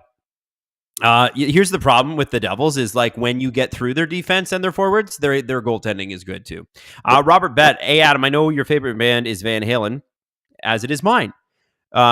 Should get them to write a song for Gripper Nation and use it for the goal song. Well, Robert, unfortunately, our good friend Eddie Van Halen passed away a couple of years ago. Sad as it is, there won't be any new Van Halen music. Although I did read the Alex Van Halen biography. If you're a Van Halen fan and you're watching this, you should read it. It's really good. And there are lost Eddie Van Halen tapes that Alex has, and he's trying to figure out how to get some of that music out there, which I think is kind of neat. James Stemler, Steve doesn't have a personalized voicemail greeting for such a boisterous personality. That kind of shocks me. Well, he's usually, it's usually like, hey, this is Steve Dangle. You can call or just text. Like, it's been the same for 15 years. It always sounds a little bit like condescending too. Like, you could call or just text. There's Domi out. Oh, we got a goal. And look at that. Look at that. It's Willie. He caused 2 goals this game. I told you, and I told Steve, at least we're playing well to start the second period. And Willie needs that. He needs that. He's got 1 goal before this one in his last 11. He needed that goal. And Max Domi, let's give a little love to Max Domi here, who does not give up on this play, doesn't turn away, continues to attack that defenseman. Who is the defenseman for the Devils? He couldn't even tell. It's Kovacevic. So Kovacevic has it at the blue line, but it's bouncing, and Domi takes advantage, gets the puck to Willie. Sexy. That's what you need. Cassie says, Steve, I hope you enjoyed that tweet. I will make sure that he finds out about that, Cassie. Sedin Magic 15, I have a feeling the Leafs are getting caved in tonight's LFR, or carved in tonight's LFR if they don't change this game. Well, Sedin Magic 15, maybe this is the start. Jonas Eck dropped a gifted membership, and Spencer Grayson, welcome to SGPN VIP. Make sure that you thank Jonas Eck. That's a big freaking goal, baby. That's a big freaking goal from the guy that needed it. Does a good goal negate giving up a bad one? Yes. Yes, it does. Yes, it absolutely friggin' does. That was fantastic. I love it. That'll get you the energy back in your legs. Gets the eyes getting a little crazy. You know what I mean? Let's go. Let's go. Now, they got to do more of that. And if you've noticed, the Leafs finished the first period up 10-8, I believe, in the shots. It's now like 15-9. They are starting to crack the Devils a little bit here. And Willie's goal was a part of that. Now, here's the deal. We're in a TV timeout. It's the first one of the period. They have 3 every period. It's every 5 minutes on the clock. When we come back, Keefe will have talked to the Devils. And he'll have said, here's what they're doing. Stop them from doing this. It's the Leafs' job to make sure they don't get back in this game. You have to look at every period like these are segmented pieces. You got to make sure that in this next segment of the period between TV timeouts that you are on the ball, that you are running over these guys the way that you were. And you know what, this period, I'll give it to them. Nyes, Marner, Matthews. It started with them. They had a great opportunity right off the bat. Cassie says, I got an 8-hour drive Saturday, so I might miss Steve's Saturday stream. Listen, you can always listen to it in the car. Do not watch, but you can listen to it in the car. I have done that, actually. I've done that a couple of times on a Saturday. If I've had to drive, I just put Steve on. It's better than a radio call sometimes because he actually narrates the game. I don't do that. Maybe, should I do that more? I don't know. I just kind of like talking to you guys. Cassie, you can't miss the stream on Saturday. You got to show up a little bit. Everybody would die if you weren't there. Natalie, who I believe is my wife, that Natalie, said, I'm bricked up. And then Cosmo Kramer says, I'm so bricked up, the local union filed a grievance. We give each other the clap between two crotches. What is we call it? Crotch's Corner? That's right. Crotch's Corner. And I'm bricked up. It's a good thing we're starting here. Definitely explain this to people that have never been in this chat. And also, yeah, you're a part of Gripper Nation. There's nothing weird about this. This is totally normal behavior. I'm glad we're all in it together.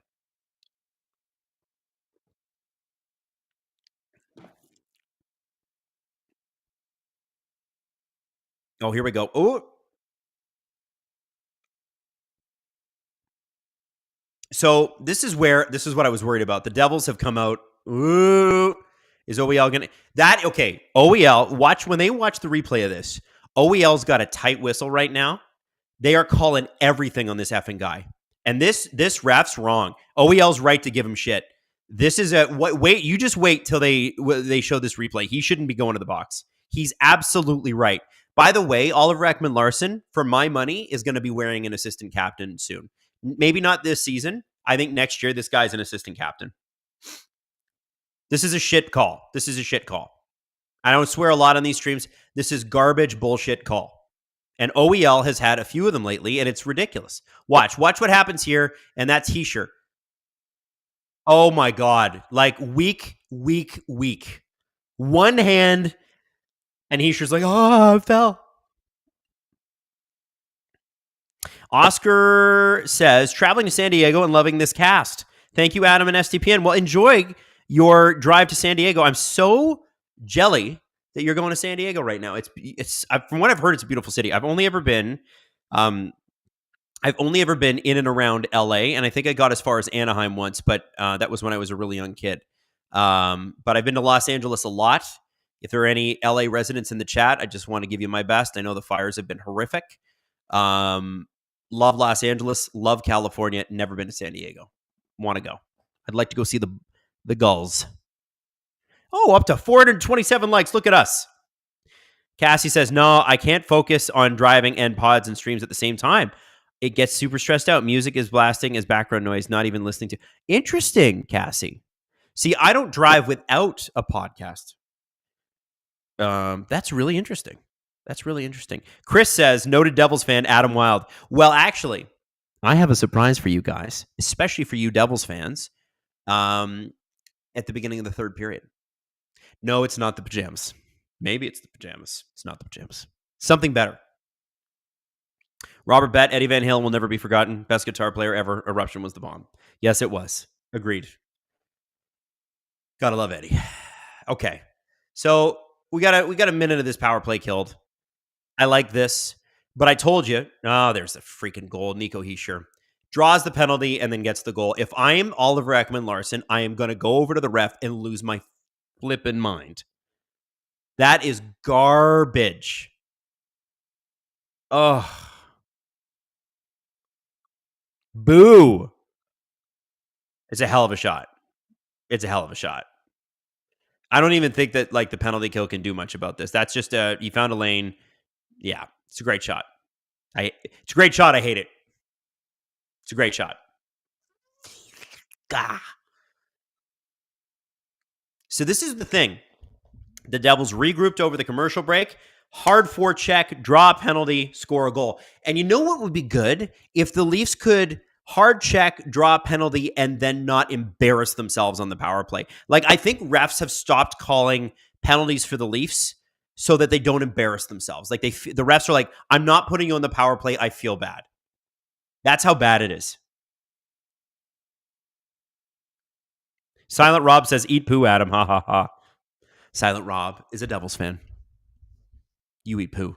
Rob, you eat poo. 11:15 left in the second period. Anybody? By the way, big shout out to Hayden. I'm going to give him a little shout out again. Hayden, our Stats God producer. Hayden is doing everything tonight. He's doing everything. He's doing the chat. He's doing the stream. He's doing everything. So make sure that you shout out Hayden, that you give your love to Hayden tonight. He's right. Who wrote that? I am the everyman.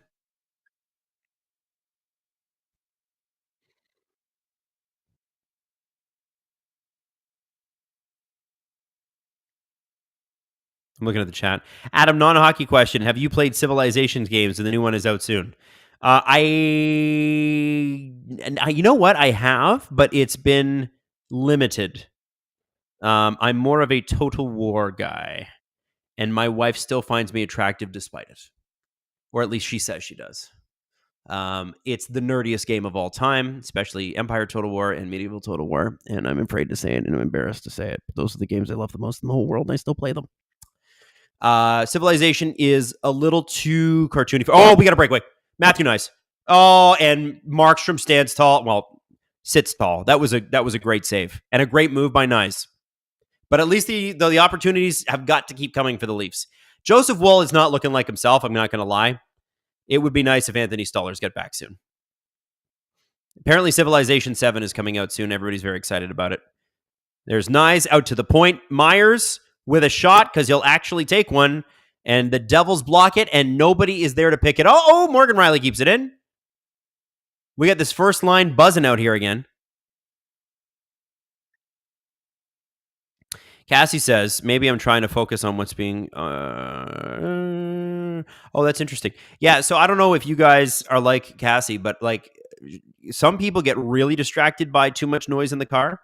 Whereas, like I told you on the way here, I was just thumping the house tunes.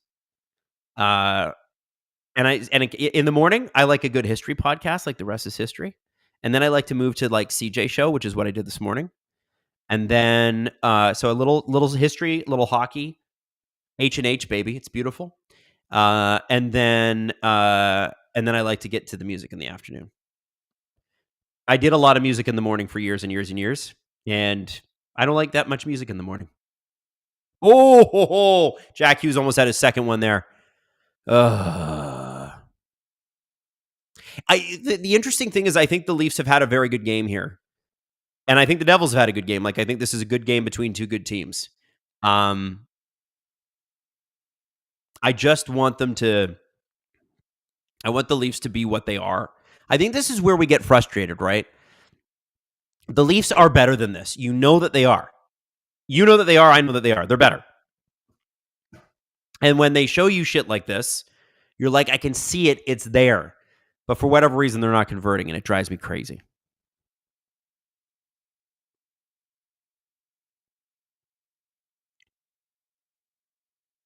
Deb says, when do we get the next history corner on the stream? We can get one. Ask me a question. Not right now. I can't do it in the middle of the period. We got a TV timeout coming up. Maybe we'll do at the 5-minute mark. We should be going to commercials. Oh, we're going to commercials now. Hit me with a history question real quick, and I'll try to answer it if I can. By the way, shout out 771 people here tonight. That's pretty sick, man. That's pretty sick for a Thursday night. Let's go.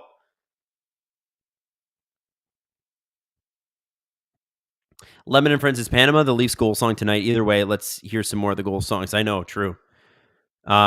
Chris says, your podcast is the drive to and from work on tough days, especially with my students. Well, thank you. I'm honest. I'm honest that I love that. Mr. Chris Bennett, that was a clear penalty. Fan goggles blind. You know what, Mr. Chris Bennett? Why don't you go Mr. Chris Bennett off? Okay? Fart.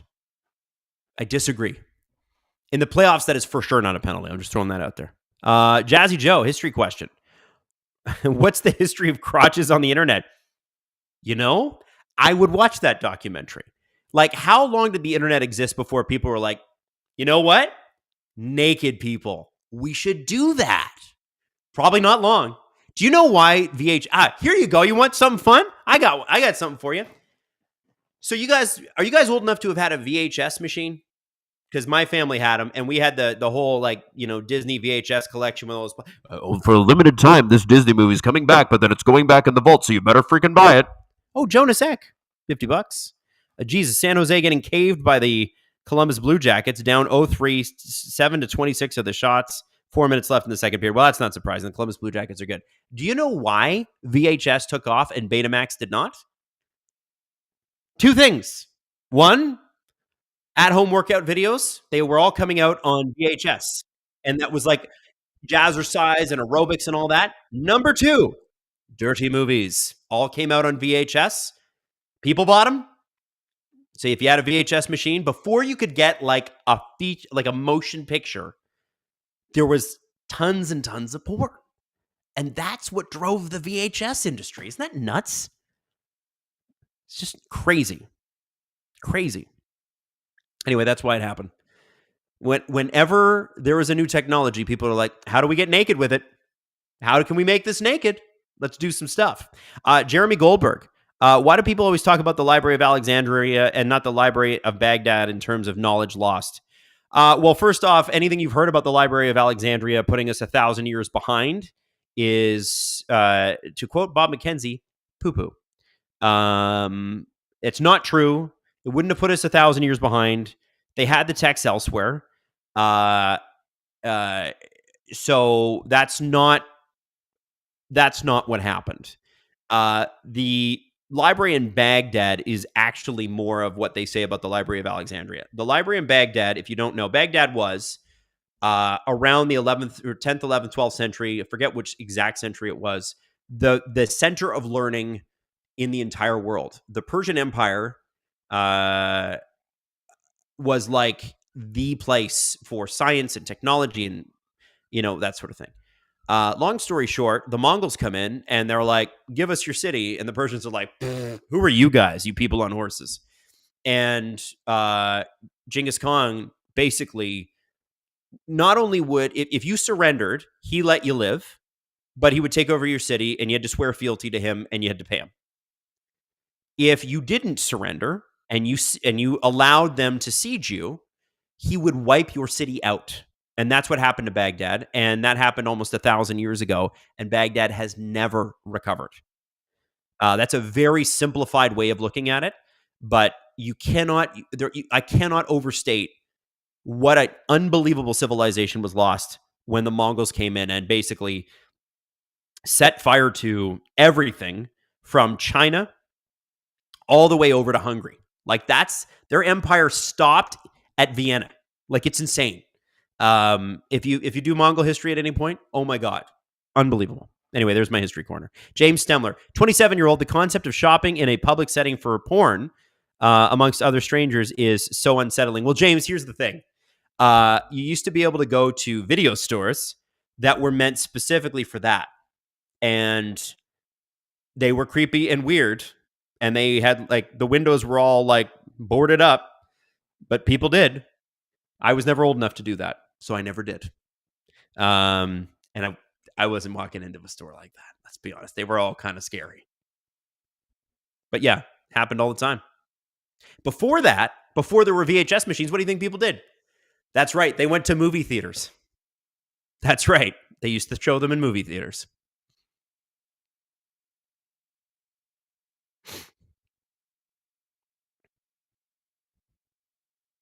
Apparently, if you live in the sticks, you can still go to those movie stores. I didn't know that existed. Wow. I thought that they'd all be gone by now because of, the internet. 5:58 left in the second period. It's 2-1. Apparently, you can still find adult video stores in Japan. Really?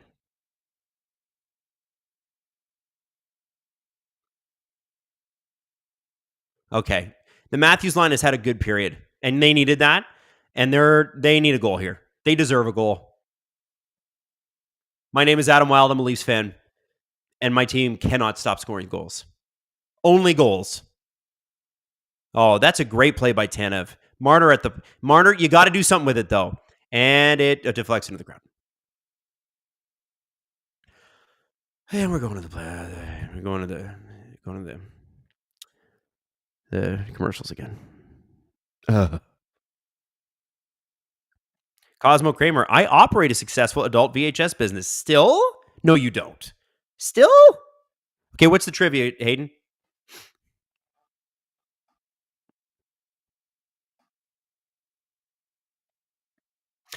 Okay, so Hayden is asking, how many active goaltenders have tallied a multi-point game in their career? Oh, I'm assuming because we're watching the Devils that Markstrom's one of them.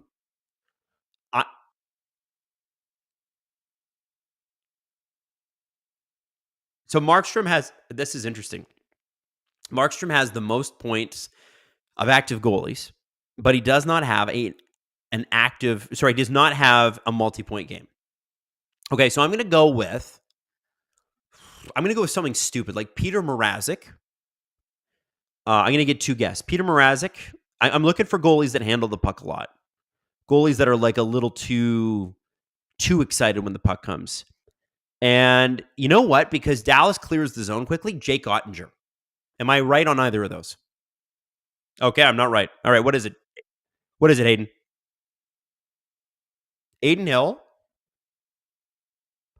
Kuchekov, and Bennington. Interesting. So Kuchekov, Bennington, and who?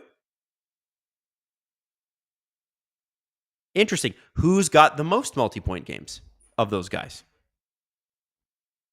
All tied for one. That's great. Interesting.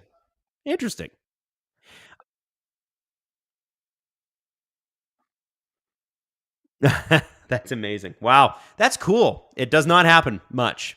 But that is very, very cool. Oscar G says, hey, Adam, love the podcast and the guys. As a newer fan, who would you think the Leafs are in terms of equivalency in the NFL or the MLB in terms of history, vibe, success, or lack thereof? That is a really, really good question. Because the Leafs are uniquely annoying in that regard. I would say the Leafs are. It's almost unfair to compare the Leafs to the Bills because the Bills actually went to the Super Bowl several years in a row in the 90s, right? They actually got there. The Leafs can't get out of the first round. So futility-wise, like the Leafs are, I mean, you make the playoffs every year, but you can't win a game. It's hard. Like it's unfair to like compare to the Commanders, who are back in the playoffs now for the first time in since 2006 or something. But man, the NFL one's hard because it's hard to find a team that makes it every year and stinks. You know what? I'll give you one. The Steelers. They've been in the first round every damn year since 2017. Wild card every year. Haven't won a game. There you go. Pittsburgh Steelers. Although the Steelers, although they have less championships than the Leafs, have more recent success than the Leafs. They won in 06 and 09. I have seen a Steelers championship. And then the MLB is interesting because it would have been like I would have compared it to, when I was in high school before the Boston Red Sox won, it would have been the Boston Red Sox because it was like them and the Chicago Cubs. Both teams have won since, but they were like, both like, hey, it's been 100 years since we won anything. So difficult to say in the MLB. You guys have any suggestions on the MLB one? Leafs are the Bears, Kevin L. Yo, that's a good point. Jordan says, yo, Green Bay too, man. We love a good choke job. Yo, but Jordan, I watched you beat the Steelers in the 2011 Super Bowl. You've won a Super Bowl in my lifetime, right? The Leafs are like 50, 55, 57, 58 years. Cleveland Guardians. That's a good point because the Guardians, man, they are normally pretty good. And Padres, maybe. You guys say the Jays. Yeah, the Jays. No, the Jays are just dumb. Like, they are. They're stupid. They have a bad front office. They do. They're bad. I don't think that, like, I would compare the Blue Jays to the New York Jets. Like, they're that kind of bad. They're just that they've got the Saquon Barkley video that's the Giants. Still, New York football teams just bad. Oh, here we go. Andre Palat, my favorite Devil. Oh, good breakup there. Oh, it's so good to have him back. Good old Jake McCabe, baby. The Dolphins. Do the Dolphins regularly make it though? Because oh, okay. Yeah,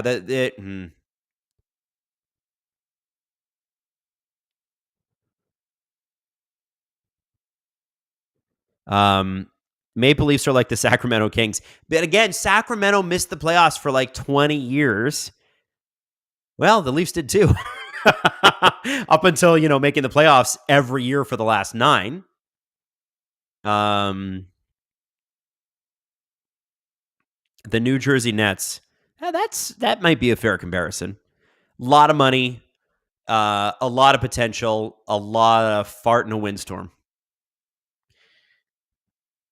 The DeRozan Raptors. Yeah, that's a good one. Hey, listen, man.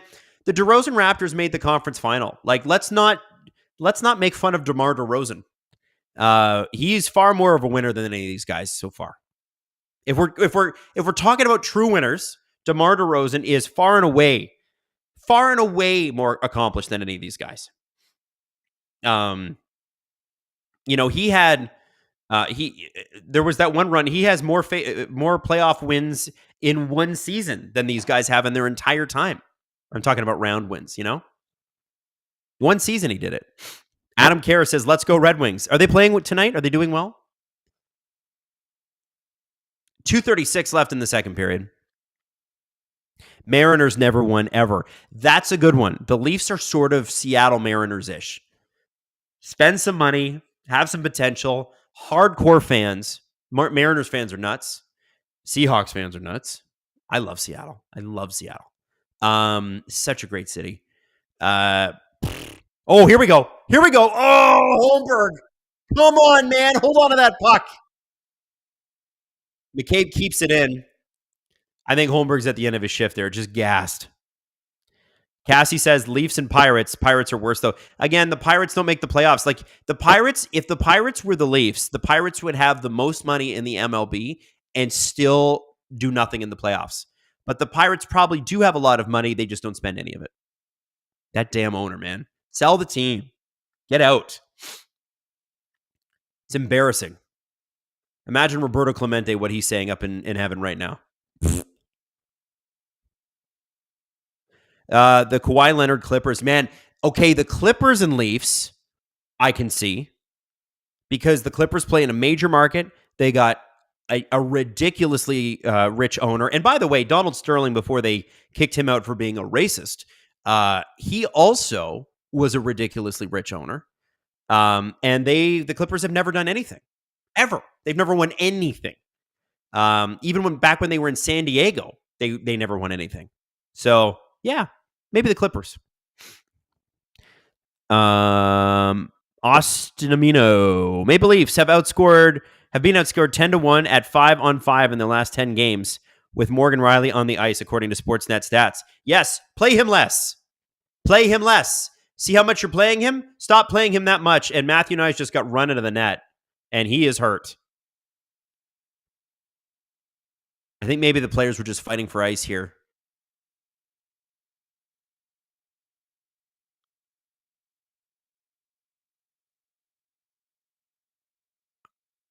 What happened there? Please don't be hurt.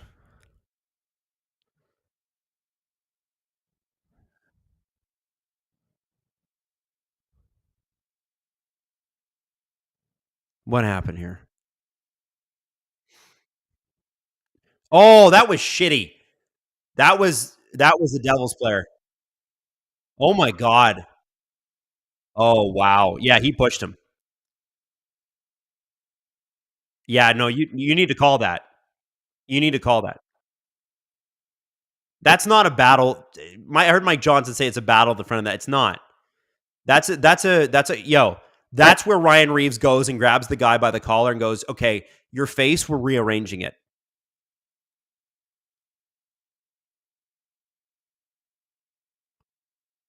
Yeah, dude, you have to call that. What the hell is this? Are you serious?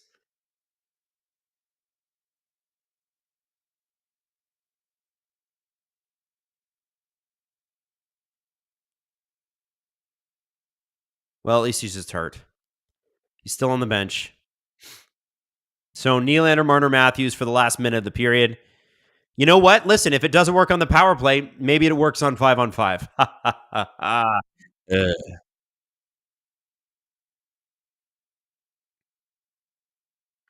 James Stemler, growing up, I found the Cowboys have been made fun of on the same level as the Leafs. League's biggest financial success, yet most dunked on. Man, James, good comparison. The Cowboys are good because they haven't done anything since the 90s.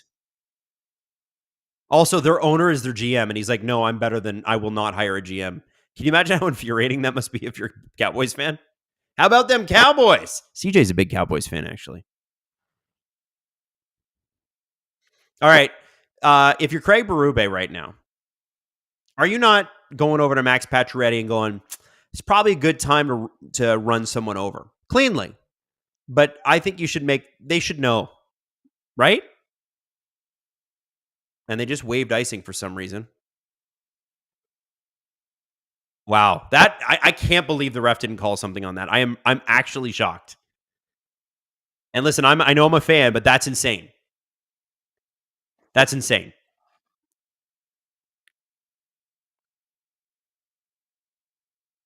Dude. All right. Listen, let's talk about the period as a whole before we go to break here. I think the Leafs had a good period. I think Willie getting a goal, getting that monkey off his back, I think that's great. I think the fact that the Devils scored, well, you know what? That's what the Devils do. They're a great goal-scoring team.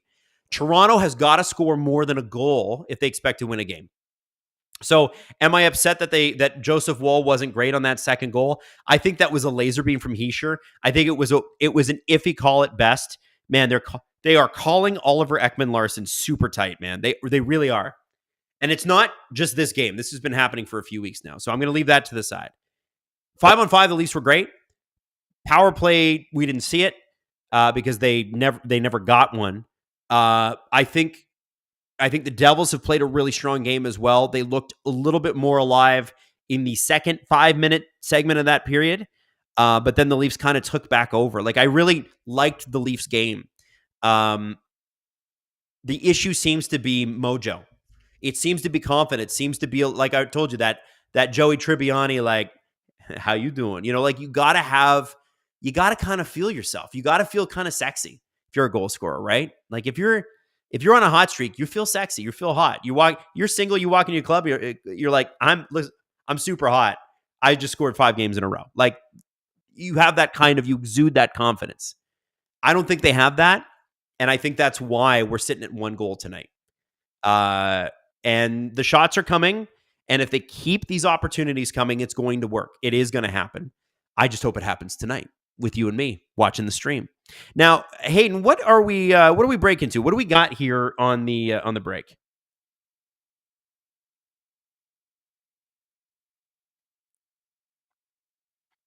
The Jarry situation in Pittsburgh. Oh boy. Well, you know what's interesting about this is we got the Tristan Jarry news.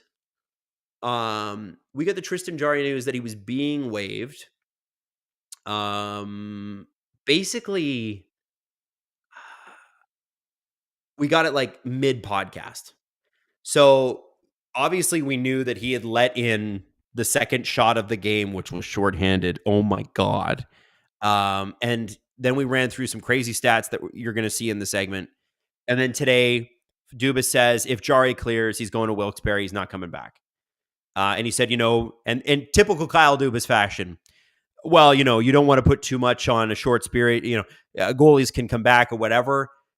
Jarry should, for the Penguins' sake, for their fans' sake, and for Jarry's sake, this player cannot play in this city anymore.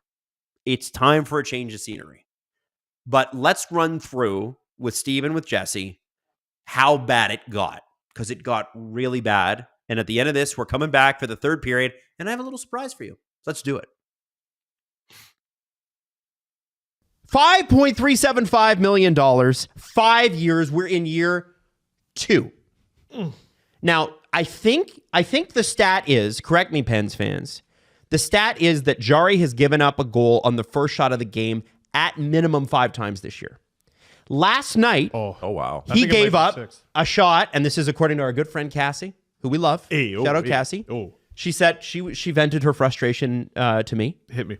She said, "Oh, did you see the game tonight?" And I was like, "No, I was watching the Leaf game." And she said, "It was shot 2 tonight. Hey! And it was a shorthanded goal."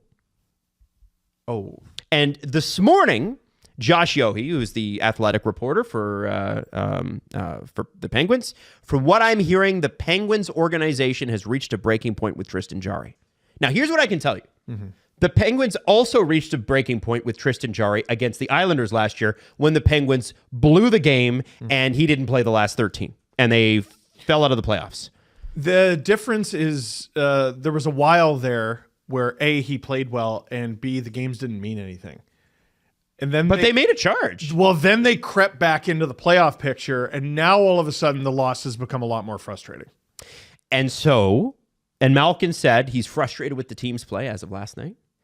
And Crosby got cross-checked in the back by Adam Larson. That was a bad one. And swore and went off the ice, and there was no call, obviously.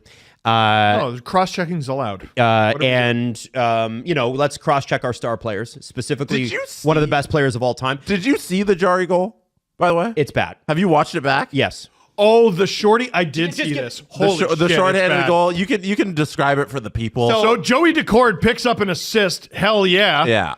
It's a 2-on-1 the other way that actually the Penguins negate. So it's just a straight up 2-on-2. Sure. What's essentially happening here. It's Chandler Stevenson 1-on-1 with the goaltender. Can we at least throw that freeze frame? Can we throw that freeze frame? Yeah, kind of. No. Because you're just watching this right now and you're saying like no. What unfolds here? Matt, you can leave it up there. What unfolds here, because there's another man coming with the 2-on-1, is that it is essentially Chandler Stevenson just taking a shot on Tristan Jarry is how it is going to unfold. Which is crazy. And you can't play this. This is how it unfolds for the people. So we're watching it. Oh my God. Yeah, it just goes through them. It just goes through them. We'll get a good pause on that. We can even do a stop and go just so the people watching on YouTube can watch this. But Oh, no, I went a little too far on the stop. There we go. So He Steven, shoots from pretty far. And nice bend on that. he's stick. at the top of the face-off giant circle. So not the dot. He's at the top of the big part of the circle. And he just takes a wrist shot. Wrist shot simply on Jarry, its blocker side. And what happens is he lets it just go right through him. It hits him on like the side part of the blocker, and it just goes right through him into the back of the net. And you are It's embarrassing. 2 minutes, less than 2 minutes, 12 seconds into the game. 2:02, the goal happens, I think. by The NHL. whole building goes, ugh. Yeah. Dude, look at the front rows. Oh yeah. Also, No one's even in their seat. Empty. 3/4 build. But building empty. Did you guys, have you guys, I think it's interesting because at the beginning of the season, the big chat was about the Penguins and their lack of attendance. Isn't it funny how that story's just gone away? I don't know. I think that's interesting because I think I don't the really Penguins, remember it. because I think the Penguins stopped. I could be wrong on this, but from what I might be deducing is they're not announcing it anymore. And because the Penguins used to sell out every game right up until last season, and rightfully so. It's the Crosby era. It's the Malkin era.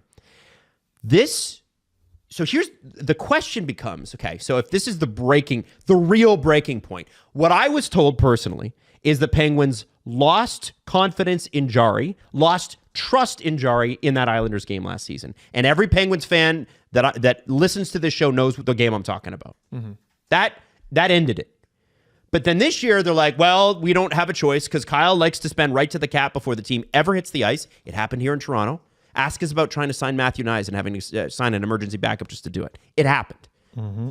And he can't move any players. Can't move the Graves deal. Can't move the Jarry deal. Wow, it's so great that who did he trade with at the Rangers? It was Rielly Smith. Mm-hmm. I was able to. I could move. You know what? I'll bring in Kevin Hayes. That's my big move because he can't do anything. I'll give Kyle Dubas this. He never treated anyone like they had an imaginary no trade clause. Kind of did. No, But- he would just give them literal ones, so they were impossible to move. Or too much money and they were impossible to move. Or both. What I am looking at here is a team that can do nothing. Okay, you've reached the breaking point. Okay, send them down. Send them down again this year. Send them down again. Again. And it's Bloomquist time. That's great. What else? What are you going to do? You got 3 more years, guys. And listen, I don't think that Tristan Jarry at $2.5 million as a backup somewhere is a horrible idea. Who are you going to get to bite on that? When you set him down, how much does the cap hit? Isn't it still $4.5 million? I have no idea. Because don't you get 1.3? It's like whatever Ryan Reaves' salary is. That's what you get for putting a player down in the AHL, assuming they clear waivers. Right? That's the cap relief you get. It's like 1.35 million or something like that. So no, I was just thinking like, okay, you send him down forever. Does that fix things? You know, do you get enough cap relief where it's No. fine? No. Okay. There's only a few situations I think you can even really look at. Because you got a goalie who makes over $5 million who's bad. All right. How many of those are in the league? Not a lot. So I'm looking at Columbus. Mm-hmm. Daniil Tarasov has a 4-6-1 record, which is a miracle that he has 4 wins because he is an 8.62. That's not an NHL goalie. Elvis Merzlikins is the dude making over 5. He's an 8.89, which is poor and below league average. He's still got a record of 15-10-3. Yep. Columbus is in the hunt. I don't know if they do it. Okay. Well, for me, the one that I keep bringing up, you look at the Seattle Kraken.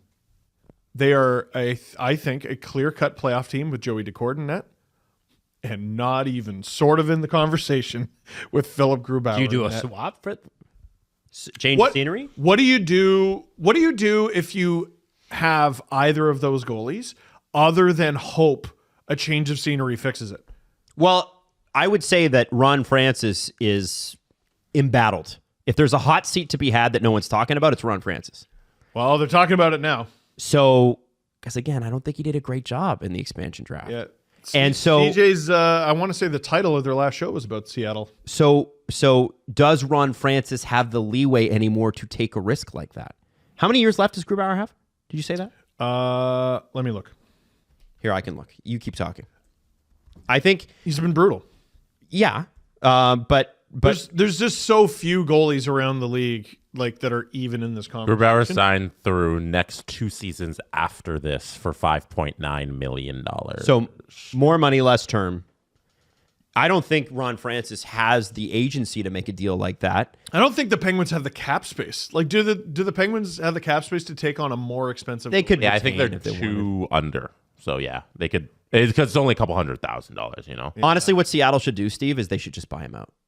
The might. Penguins buying out Tristan Jarry would save them quite a bit of money too. Would it? What does it look like? Did you do the calculator? Yeah, I can bring up the calculator here if you want to look at it. It's not too Realistically, bad. you should buy out both guys. Yeah. Yeah, they save $3 million, $3.6 million next season, $300,000 season after, $800,000 the season after, and then they just get cap hits of like $800,000 the next 3 seasons after that. When the cap is going to be significantly higher. It's not bad, That's actually good savings.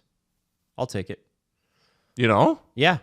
Like it's honestly it's 2 years, the 26 and 2017 season and 27-28, where you're paying $5 million and $4.5 million for nobody to play for you, but you're paying that to not have Tristan Jarry, and you can just like assume like, hey, or just pretend that he's in the minors and you're not using him at your NHL level, and just look at it that way, or whatever, however you want to twist your mind around that.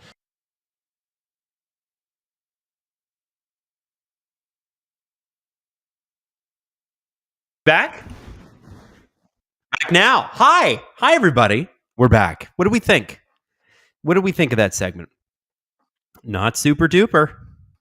Not super duper. You know, I feel bad for Tristan Jarry, the guy. We had Frankie Corrado on the show, I want to say a month ago, and he played with Tristan Jarry at Wilkes-Barre, and he said he's a great guy, super chill. So chill, it almost seems like he doesn't care, but he does. Like that's sort of how Frankie sort of described it. Not like, almost like a little bit like how people took a while to get used to William Nylander, right? Because he's just chill. And you know, I feel like sometimes, and don't worry, the devil surprise is coming. I feel like sometimes, you just run your course somewhere. It's like sometimes you're at a job too long, and it's like this is just, I can't perform here, and I don't know why.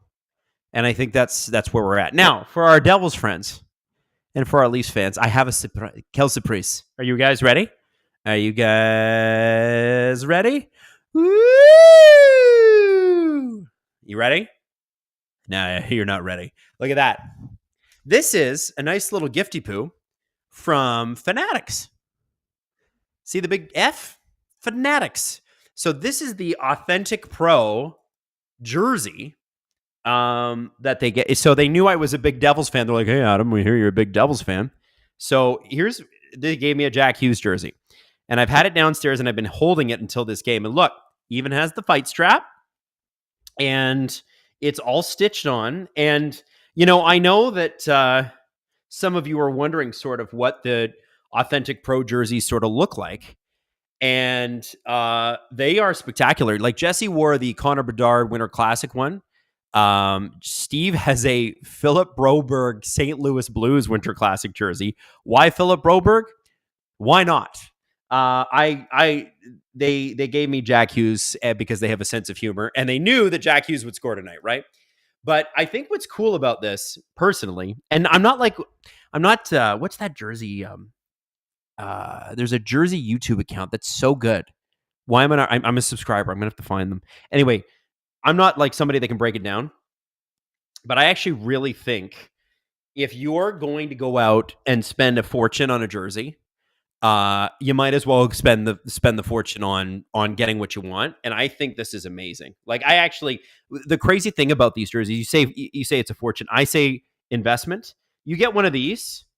Obviously, if it gets dirty, you dry clean it. But like, I look at this and I go, I am not going to need a jersey for another decade with something like this. Or let's say I'm going to go meet Jack Hughes and I'm going to get it signed. I'm getting this one because This is strong fabric, and I'm not trying to do like a hard sell here. They didn't pay me to do this, but like this is like it's just a beautiful jersey. Like look at that. It's gorgeous. And it's all stitched, right? All stitched on. And the thing was before they didn't Adidas got rid of these. I remember it was like a big thing back when Adidas took over the jerseys. I think it was from Bauer or CCM. Whoever did the jerseys before had, they had three levels of it. They had like the normal like fan level, and then they had the authentic level and whatever. And before that, they would have the NHL jersey. You could buy what the players wore. And then Adidas came in and they're like, we're just not going to offer that.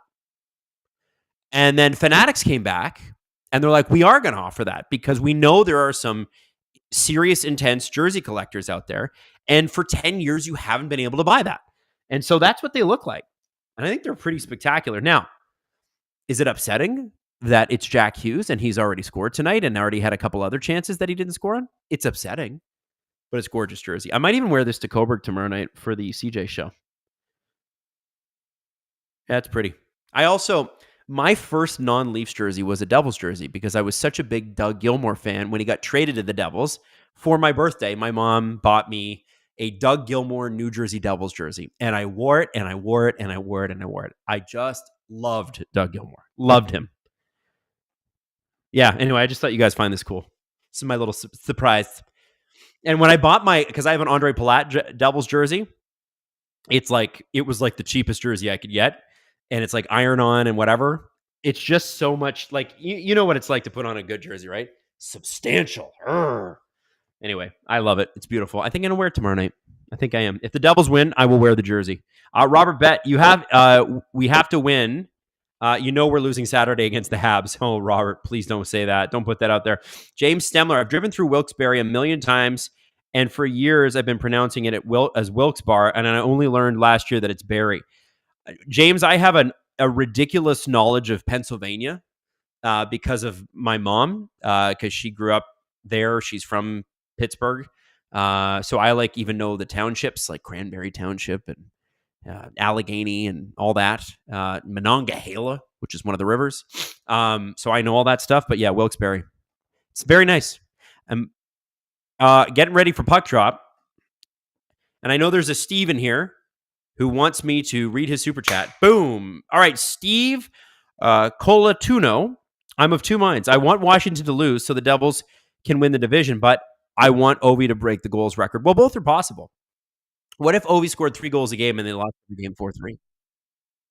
And Steve, actually, I don't want the Capitals to win because I have Dylan Strome, Alexander Ovechkin, and somebody else from the Capitals on both of my fantasy teams. Not Protas, McMichael. The best guy with Mick. Connor McMichael. The better McMichael. Steve also said, careful to Chuck. Big hit on Tuesday. Messed up a couple for the Devils. James, going back, wonder if Berube is going to do another. I'm not going to get into talking about the refs, but after this game, I don't know. I think it would take a lot for Berube to get into it with the refs. Now, Sheldon Keefe, there's a man who loves to get into it with the refs. There's a man who, I don't know if the refs dislike anyone more than they dislike. It's like Paul Maurice, Sheldon Keefe, these guys and the refs go toe-to-toe, man, all the time. It's hard to know if that's, good save by Wylde there. That was a bouncing puck. I don't know if that's a good thing or not. Like, to be the squeaky wheel, after a while, it must just get annoying, and you kind of, as a ref, you probably tune it out, right? You're a human being. Sheldon Keefe, Wes Macaulay's best friend, Hayden says, there's some deep stuff there. We won't get into it. Mellon says, I have Logan Thompson right now, and I'm hoping he's shutting out the Sens. Logan Moy says, Hockey Canada hates Logan Thompson's agent for some reason. Is that true? Greg says, you're claiming that they dislike a man more than Torts? Yo, that's so true. Okay, I forgot. You can't forget about Torts. Man, what month was the last month that John Tortorella smiled in, do you think? Like, I'm sure it's been several months. James Stemler dropping 5 SDPN memberships. G. Gibson, Adam Jordan, Gravely Diggs, Mike DiCarlo, and Happy Cat 123. Please all thank James Stemler for dropping those subs in the chat. Yay, James. Yay, James. By the way, I got a text from my wife midway through the period. We were talking about VHSs and people buying dirty movies. And she's like, your father-in-law is probably watching this. Can you please stop talking about this? And I said, my father-in-law lived through it. So did my mother-in-law. They already know. Okay? They already know. Oh, look at that. Everybody thanking James. That's so nice. That's so nice. I love this chat. Gripper Nation, you guys rock. We're up to 518 likes, too. Like, this is a strong evening. A strong YouTube evening. Cassie says, my one and only non-Pens international jersey is the Marner Black jersey I got on my trip. I have about 20 Pens jerseys. Wow. Also, the Monongahela River and the county in WV are pronounced differently, by the way. Really? Did not know that.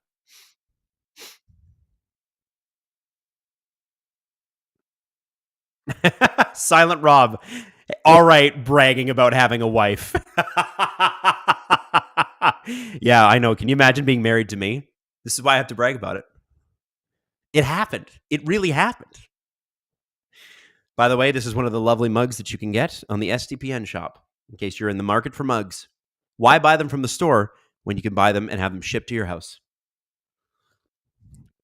But we get a dance if we hit 1,000 likes, so keep it up, everyone. Well, if you guys can get to 1,000 likes with under 1,000 concurrent viewers, that would be extremely impressive.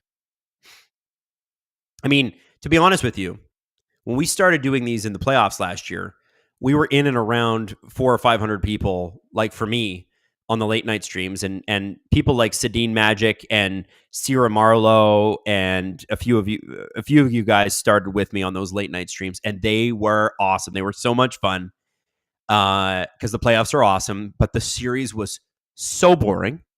And Meme Empress, you were there too. Yeah, those were amazing. I love that. And I feel like this year doing the Western Conference games, which I am, it's gonna be like amped up. It's gonna be amped up.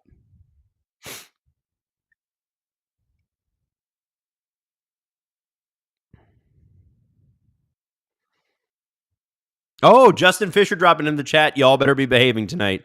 Well, Justin, it's hard to get rowdy when the Leafs are not giving us a lot of reason, although they did play a better period. Still only at 75-1 ratio likes to viewers. Come on, folks, hit like. Cassie says the county is Mongol, like as in Mongolia, not Monongahela. Interesting. Adam, where are the PJs? You know what? I've moved a couple times since the PJs. I don't know where the PJs are. I believe they're in a box downstairs in this building. Should the Leafs and Devils play each other in the playoffs, I will wear them every game. Every game. Or at least every game the Leafs lose. I'll put them on the podcast, okay? Gun Toten Granny says, just here to say hi. Well, Gun Toten Granny, hello to you and welcome. We are 15:36 into the game here. I know that the next stoppage in play, we're gonna get a commercial break. Nice little shot here. Steve Colatuno, what's the over-under of Toronto losing in the first round? I don't know if it's an over-under or if it's an almost guarantee. I do think they're a better team this year. I really do. If they could stay healthy, that would be helpful. And they need a third-line center. Or a second-line center who will play third-line center. They gotta do that. So I like their chances in the first round, but it's the Leafs. So bet the not making it if you're betting.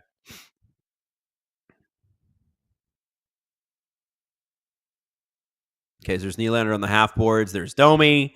They scored a goal earlier tonight to Myers, who's had a lot of shots recently. And he's out there with Morgan Rielly, and it's not great.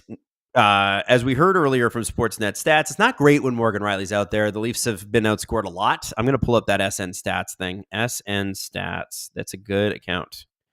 SN Stats says the Maple Leafs have been outscored 10-1 at 5-on-5 in their last 10 games with Morgan Rielly on the ice. So maybe don't play him in that role. Jeez. There's something going on there. I swear there's an injury. Robertson with a nice little deke. Get the shot. Hey, look at that. Nick Robertson shoots. Oh, Jake McCabe had a beauty chance in tight. Just puck bounced over his stick. And now we got a rush chance. Curtis Lazar, though, thank God. Usually when it's a rush chance against the Leafs, it's like, oh, look, it's only Jack Hughes and like Nico Hischier. No big deal. We'll be fine.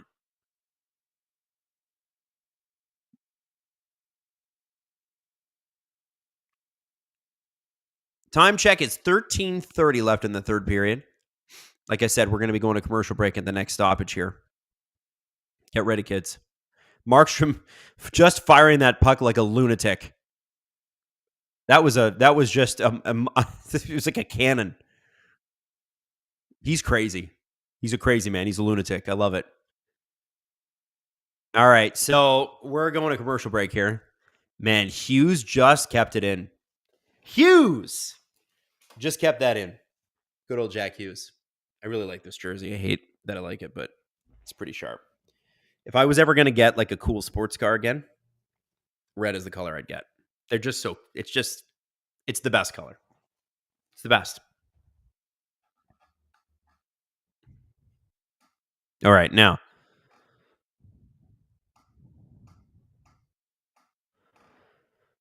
Silent Rob, Morgan Rielly for JT Miller. Who says no? Vancouver. Vancouver says no. You can't trade a guy at the bottom of his value, right? Can we please fire Mark Savard into the sun and get Bruce Boudreau or anyone? I think, I mean, it would be nice to change up. Okay. When people say coaching changes don't work, I want to point you to the Detroit Red Wings, who are on a tear or were on a tear with Todd McClellan once he took over. The Leafs beat them one night, and then they won like 7 straight. Let's try that in Toronto. Let's try a mid-season power play coaching change. You know? Wouldn't that be great? Ty Smith, it doesn't matter who the coach is, the players won't listen. Now, if you get a coach who's young, they're going to get pushed over by these guys. But let's say you've been a coach in the league for, I don't know, 25 years, like Bruce Boudreau, and you have what they like to call FU money, as in, I can tell you F you, get fired, and I'm still going to be rich. That's Bruce Boudreau. You know? That's what I would do. Get a guy who's like, you know what? I don't care. You're not playing together, and because you're not getting results, and when you don't get results, you don't get to do that. Find results. Team Magic 15, something I've always wanted to ask you. What's your advice for someone using Bumble? So far, it's been a struggle for me. Well, it's been 4 years since I've been on it. But to be honest with you, I thought it was okay. I thought Hinge was better. I was also on an app called The League. It was weird. It was like, you can only match with 5 people a day. I was like, well, that's very restrictive. So I wasn't on there long. Bumble, I was ready to delete. And there was one last match. And it turned out to be Natalie. Oh, we got it. The Leafs are going on the power play. Get ready to let in a shorthanded goal. So Sedin Magic 15, what I will say to you is, work on yourself, King. Work on you. Make yourself the best version of yourself. Focus on you. And also, always have a member of the sex that you're attracted to look over your profile. So if you're attracted to women, have a woman look it over. If you're attracted to men, have a man look it over. Because you want, like a gay man look it over. Obviously, if you're a man attracted to man, obviously. What I'm trying to say is have someone who would look at you in an attraction way look over it. Because I had my profile done, and then I had my friends look at it, and they're like, this profile sucks. Here we go, Marner. And then they redid it. And that's when my matches picked up. So that's my advice. Is that good advice? I would do that. You need a consultant. You need your friends to kind of step in and go, okay, that's not the best angle. That lighting sucks. That caption's kind of lame. That's what you need. Oh, we got a goal! Austin Matthews, baby. Hey, guys, listen. The Leafs have scored more than 2 goals in a game. And look at that, 27-17 of the shots. We got a goal. We got a goal. And guess what happened? You know what's crazy? They shot the puck. They shot the puck. They shot it from the point. McMahon, I love that McMahon's on the power play. Look at that. They switch up the power play. They put McMahon on it. It looks like Morgan Riley, or is it Morgan Riley or Mitch Marner? Is it the guy? Whatever. McMahon's on it. They make it happen. Oh, yeah. Yeah. Poppy. What a goal, baby. And thank you to Nick Murphy for dropping that membership. Kevin N. You better shout out Nick Murphy and say thank you. More than 2 goals. More than 2 goals. Let's go, baby. Let's go. Cassie says, Adam just startled my dogs. Sorry. Excited. Kathy Lawson gifting 5 SDPN memberships. Thank you, Kathy. Canadian Girl 83 gifting 20 SDPN memberships. Naziko, Matthew 88, Murder Ray DeVito, Stealth Legends, Hydrog, Cole, Jonathan, and a few other people. Remember to thank the person that gave you the membership. That is so kind, guys. Thank you so much. This is a good one. Hey, for the Sedin Magic 15, the Emster says the thing you have to understand with dating apps is that they were all designed to make you spend money on their subscription service. That's true. They're designed to keep you there. So that's what I said. Work on you, King.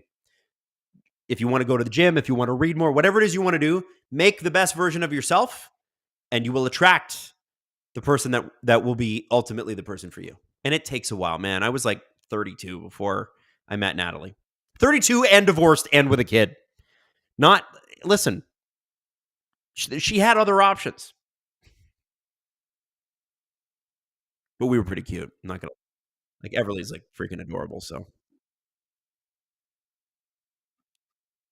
Oh, no. Did the Leafs just get a penalty for hooking in the O-zone? It's OEL again. Okay, we'll see what, he's not complaining too much about this one, so maybe this is needed. But he's got to stop. He's got to stop. What did he get?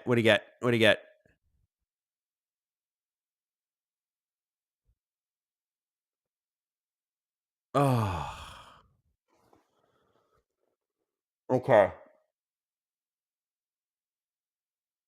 All right. OEL, you got to keep your stick down, buddy. You got to keep it down. Come on. Offensive zone penalties are unforgivable, guys. Honestly. And the Leafs PK has been falling off the charts a little bit lately. It's been bad, but it had been good most of the season. So let's make sure that, let's get a good one on the board. Devils scored on the last one. Here comes Mitch Marner. He won't shoot. He's going to find someone to pass to. See? Told you.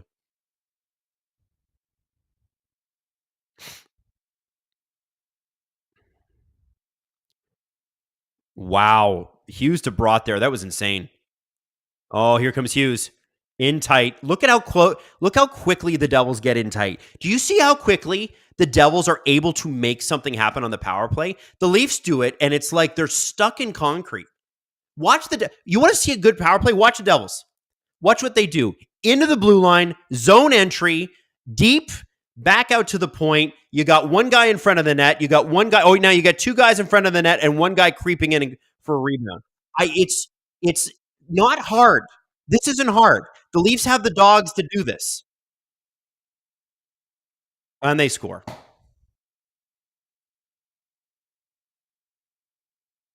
Unbelievable. Unfreaking believable, guys. Unbelievable. OEL can sit. OEL can sit. He can sit now. You can sit. I defended you on the first one. You can sit the rest of the game. You don't need to play. You obviously don't want to. Go sit. That's just flipping great, guys.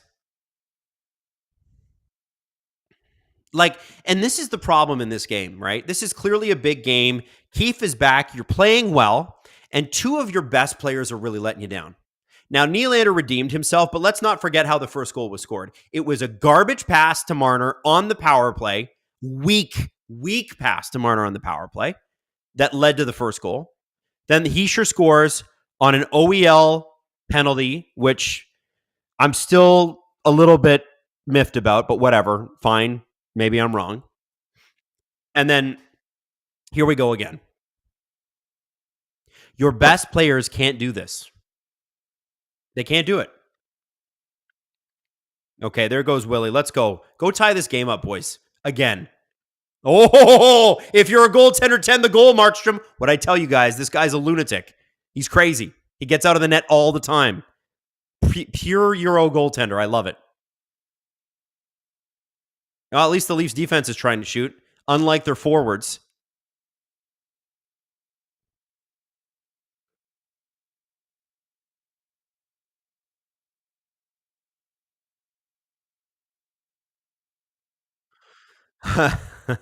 Hayden just asked, screaming LFR or quiet LFR?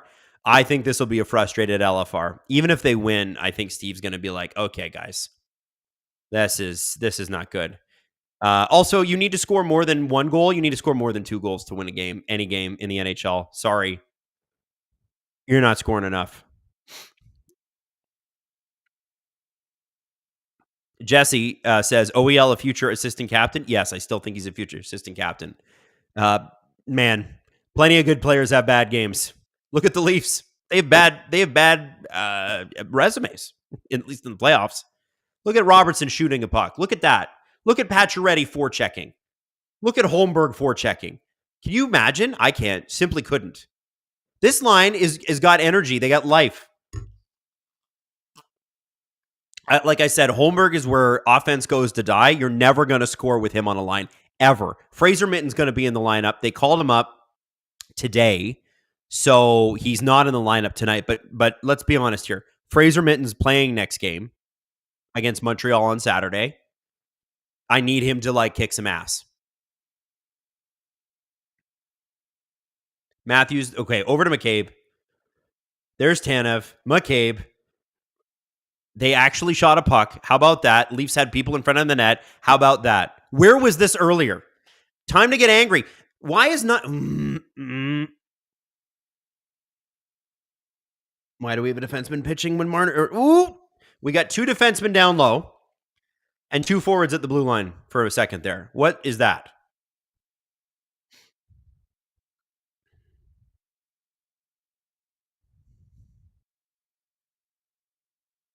Marner with the backhand shoot-in. It's blocked a little, but it still allows for McMahon to get a little forecheck going. McMahon throws it in. Puck did go over the glass.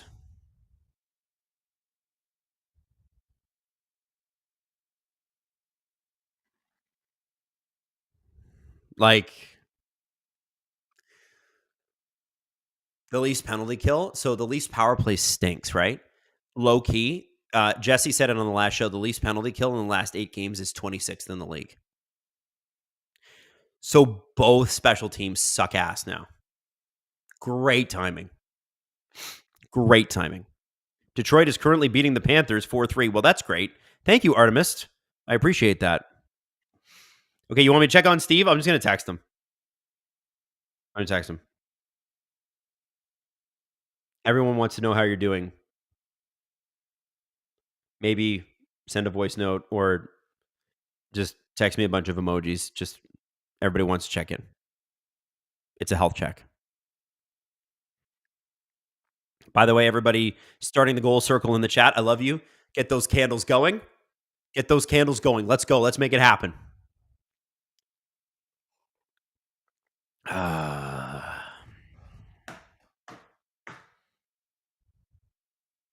All the world's a stage, says Adam. It's 3-2. It will most likely be 4-2 for New Jersey. I know that. The Leafs are incapable of scoring more than 2 goals right now. I know.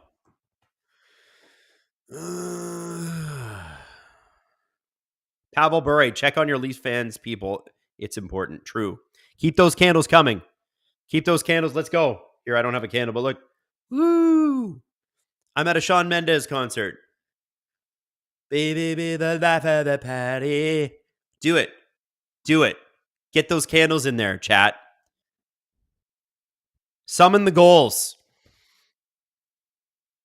I did like the, you know what? After the shift or after the goal, I want to say, if I'm a coach, I really like the way how the Leafs played after the goal went in.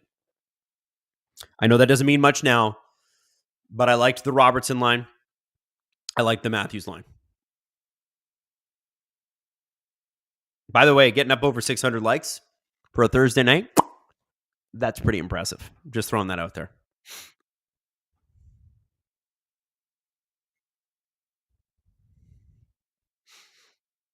Okay, there's OEL out there. Off a foot and out.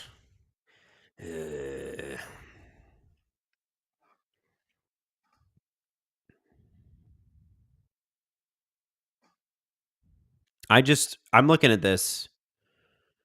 Justin says, no candles for me. Let's go Bruins. Everybody boo Justin. Boo. Boo Justin. Here we go. The Leafs are in front of the net. Making things happen. How about that? I'm a Leafs fan. I can't imagine.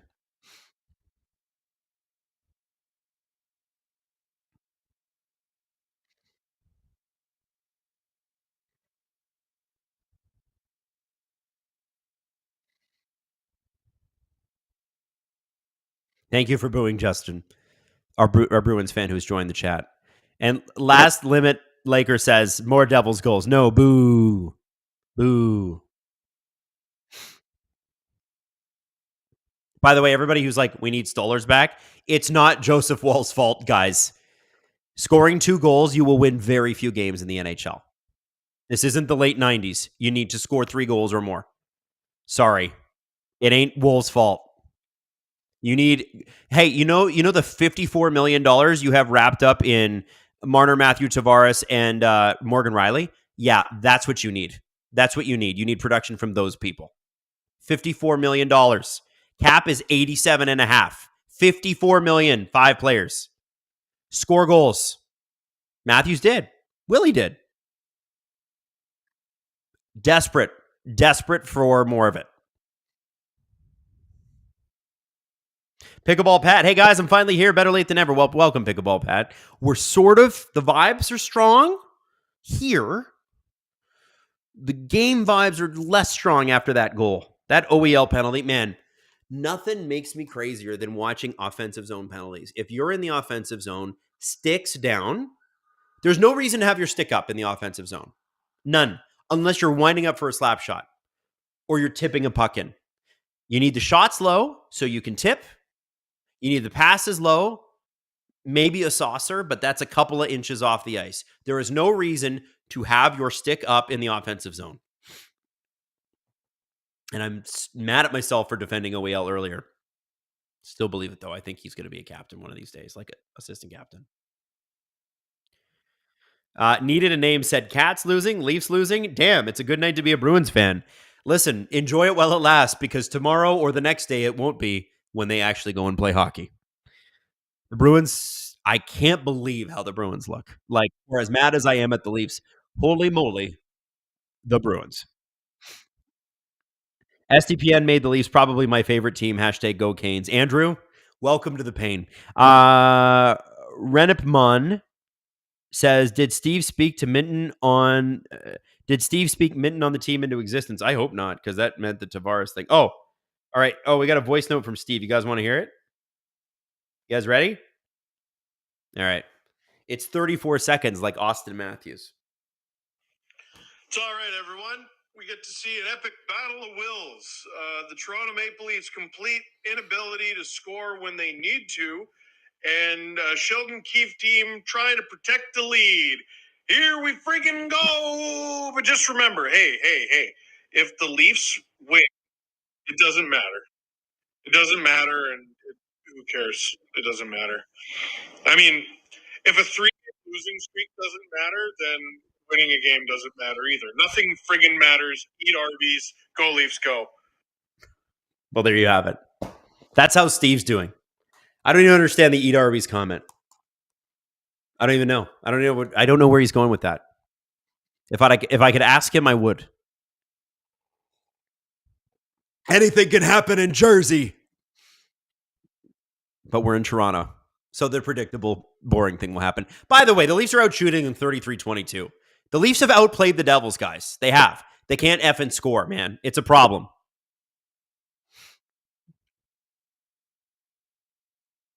As a Canucks fan, OEL is not the guy you think he is. How's that? Here's the thing. The guy I think OEL is he's your fourth best defenseman on the team, which is about what he is when Morgan Rielly is playing normally. So right now he's the third best defenseman because Morgan Rielly's playing horribly. I need the Leafs to start taking Max Pacioretty seriously as a option in the top six too. I don't get it. This guy is a truck out there. He changes the energy of the game when he nails people. And I just don't understand why they don't play him higher. I think they're nuts. Like, we have not seen much of him tonight, and there he is right now. I don't get it. Chantel Zeller, is Arby's still a thing? I haven't seen one in Nova Scotia for a year. Oh, yeah, Arby's is still a thing.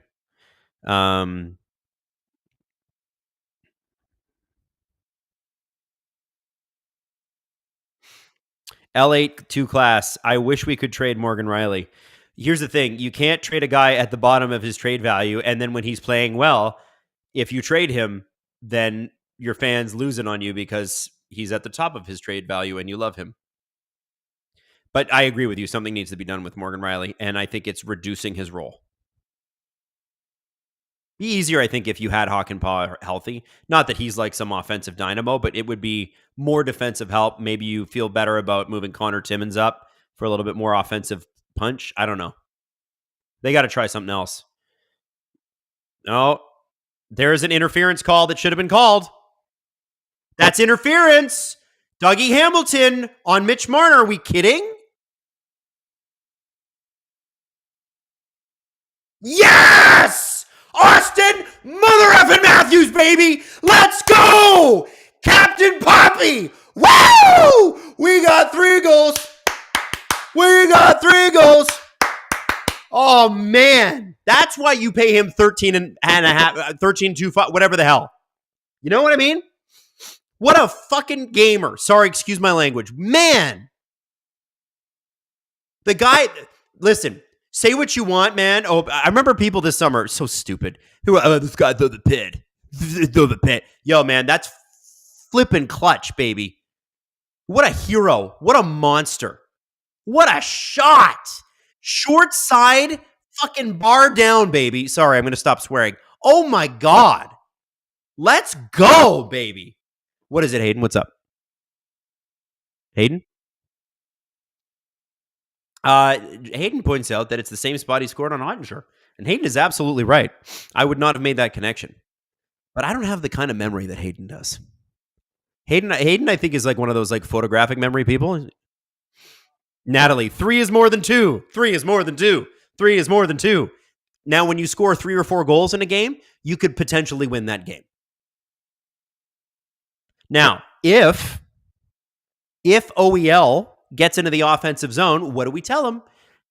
You keep that stick down, Mr. 95. You keep that stick down. You don't bring that stick up. That stick stays on the ice, sir.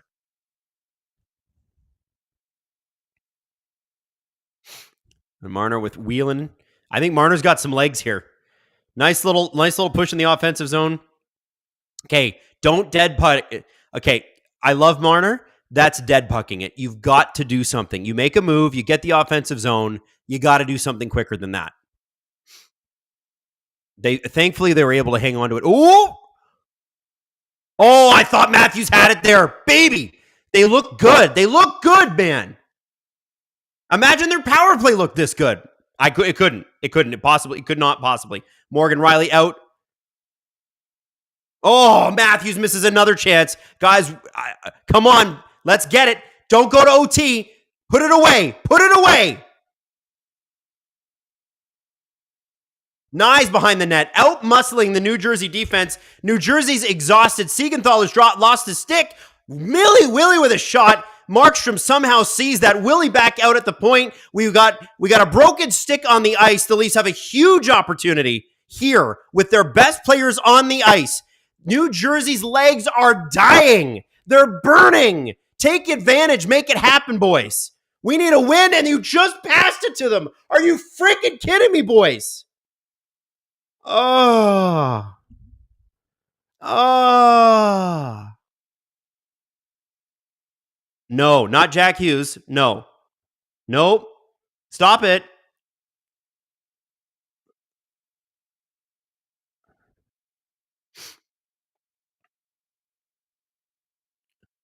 Okay. So Domi shoots it off the glass out of the zone. Okay. Hey, the Leafs look good there. Oh, Austin. Oh, baby, you were so... Look how close he was. Oh, my God. Oh. Siegenthaler just broke that up. Man. Okay. Here's what we don't love. And I think Berube's doing the right thing here. You don't want Max Domi taking this face off. If it was in the offensive zone, Max Domi can take the face off. Oh, but they can't change now. Okay, so it was up off the glass. I don't know what the rule is with the line change there. But Domi won the face off. Good. He won the face off. Okay, good. Let's turn it around. Tanev's out there. Nylander's got it. Down deep, swings it around the boards a little hard. Nylander, Domi down deep. I always think Domi plays well with better players. Nice little tip there by Nyes. Markstrom has it.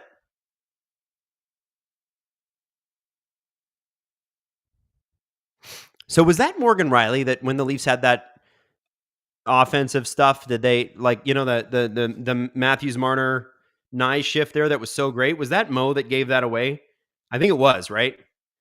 Ah, man, he's having a tough year. Tough year. It was Mo? It was Mo. Yeah. Damn. Like this is I wonder where this was all game. Oh, Marner with a shot. Guys, Mitch Marner shot the puck. We're serious now. We're serious now. Come on, baby. Come on, baby. Let's end this. You got a minute left, guys. End this before overtime. Leafs are garbage in overtime. Please, please don't go to 3-on-3. Hayden points out that the Leafs have beat the Devils in overtime this year. You know what? You know what I forget? The Leafs are bad in overtime, and who was their coach that led to that? Well, Mr. Sheldon Keefe. Maybe 3-on-3 OT ain't his thing. One can only hope. 47 seconds left to go. Yes, Hayden? Hayden makes a funny one. Kampf can't start overtime for the Devils, can he? Aha, because that's what Keefe used to do. You listen, you've got a $13 million center. Why not start the fourth line guy instead? Oh, big hit by McCabe. Yeah. Just gets your testosterone pumping, doesn't it? Let's go. Come on. Go, Willie. 15 seconds to go. Go get a shot. Get a shot. Just get a shot. Bobby, shoot. Bobby, shoot. Somebody shoot. Shoot, Mo. Shoot. There you go. Hey, it was a scoring chance. Leafs out shooting the Devils to end this regulation 40-23. That was a big goal by Austin. Big goal by Austin. Let's go. That was great.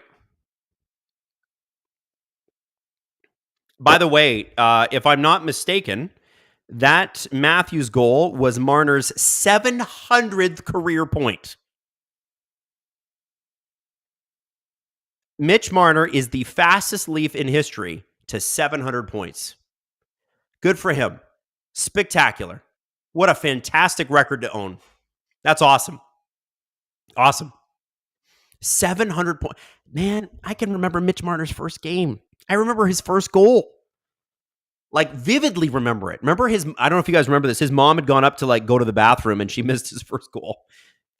And then she's like, I'm not too worried about it. There'll be more. There were. Let's go. Let's absolutely effing go here.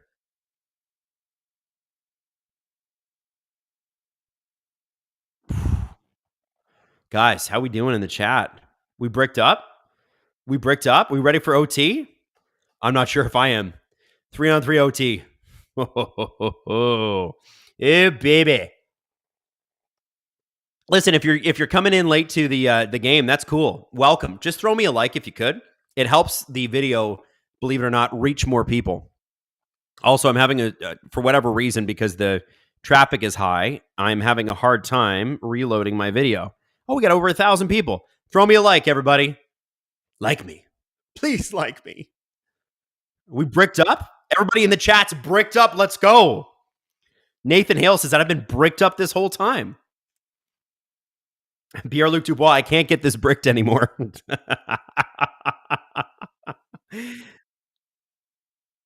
What is it, Hayden? Fourth game in a row that's gone to overtime for the Devils. Have they won any of the other ones? Have they won any of them? They won one in the shootout. Let's go, Poppy. Let's go, Poppy. Let's go. Win this face-off. McCabe starts with Matthews and Marner. Interesting. Leafs lose the face-off. Robert bet if Matthews didn't play hockey, he would be a seamstress, because who else can thread a needle like that? Ha-ha, I like that. Cassie, it's been snowing for 2 straight weeks in Pittsburgh. Well, same here. I liked it today. I was walking up the street in the snow, and I was like, this is romantic. Me by myself. Sweaty. Romantic. Austin, my underrated Matthews trait is how he celebrates and pumps the crowd up after he scores. He knows the crowd was in a bad mood. He's right. Oh, it's off the post. Okay, this is the shitty part about the Leafs in overtime. They never get the puck. Never. Matthews and Marner, Steve pointed it out to me once, and I can never unsee it. They're not great in overtime. They're not. I'm going to die. I'm going to die a little bit here. This is so stressful. Oh my God, I'm going to die.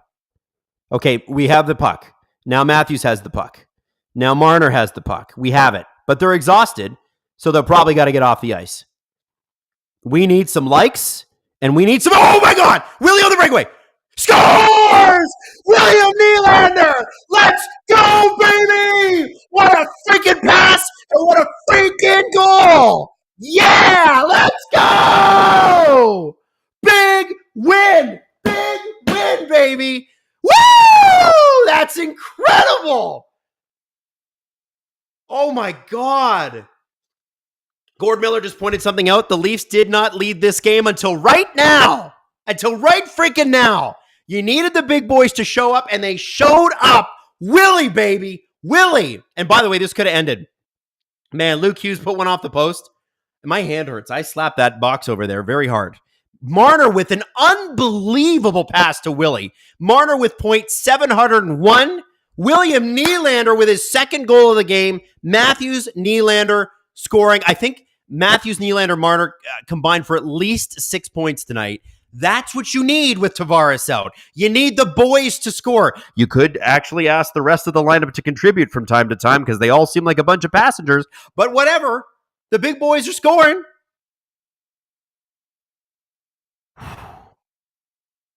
Let's go. And by the way, shout out to everybody that just dropped a bunch of subs. James dropping 20 subs or memberships. Canadian Girl 83 dropping 20 memberships. Canadian Girl 83 dropping another 5. Mike Schmidt dropping 50. Thank you. Thank you all. If you got a membership tonight, well, damn it, you think, hey, throw me a like here too. Throw me a like. Throw me a like. Justin Fisher dropping 10 memberships. My fantasy did well tonight. Thank you, Willie. There you go, Tyken 81. That was a hell of a shot. Oh, that felt freaking good, man. No big deal, right, Willie? That's awesome. That's awesome. Good for him. Willie was right.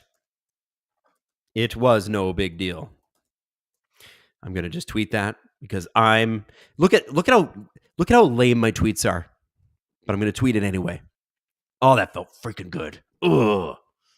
Yes. Okay. Do we want to do a little press conference here? Do you want to have a chat? Do you have any questions in the chat? Hey, and you know what's great? Oh, by the way, yeah, shout out to everybody that dropped memberships. Thank you so much. Thank you so much. I want to ask, Canadian Girl 83, do we need to wrap McCabe and bubble wrap for the rest of the season? Potentially, yes. What I would argue is stop doing whatever he did in the Philly game to get injured. All right, we need some good vibes. Go Avs, go. We can give you good vibes. We got good vibes in the chat. Do we have any questions you have? Hit me up. Puppy girl. Woo, yay Leafs. Cassie, I have a sneaking suspicion the Leafs scored. Yes, they did. Whose cat is that, Hayden? Whose cat? Is that your cat, Hayden? Why is that on the screen? Hayden? Well, he's cute. He's very cute. That's associate producer Huey. My goodness. How old is Huey? Is Huey a young cat? 2.5. He is very cute. He's in his teenage years. I hear cats from like 2 to 5 are kind of jerks, and then they become really, really kind. Lap cats. Deb asks, new SDPN merch soon? You know what? We should. I'm going to have to talk to... I have to talk to Jesse about that. He designs most of it. My wife loves your cat, Hayden. Robert Bett, I'm just saying romantic when alone is just weird, but we still love you. Oh, come on. Show them the grippers, Adam. Well, listen. We got a lot of likes, man. This is the most likes we've had since, I think, last playoffs. 818, 814. We got a lot of people in the chat loving the interaction tonight. I'm exhausted. Hogwash, Adam, what deal would you give to lock McCabe up? Team feels so much better with him on it. Well, he's already locked up, Hogwash. He has an extension. Did you miss that? That's okay if you missed that. Let me tell you about it. His extension is for he's got one of those deferred money deals. So it works out to be eventually 5.75 million or 5.35 or something like that million. But the actual cap for the Leafs next year, because he deferred so much money, will be $4.5 million. And you have to imagine that the cap is going to be around 90. Well, Alan Walsh confirmed it's going to be 97 million. So your best defensive defenseman is locked up for the next 5 years after this one at $4.5 million. And the cap, by the time that contract expires, barring some other global pandemic, is going to be around $120 million. So that's 3%. That's pretty sweet, man. That's a great deal.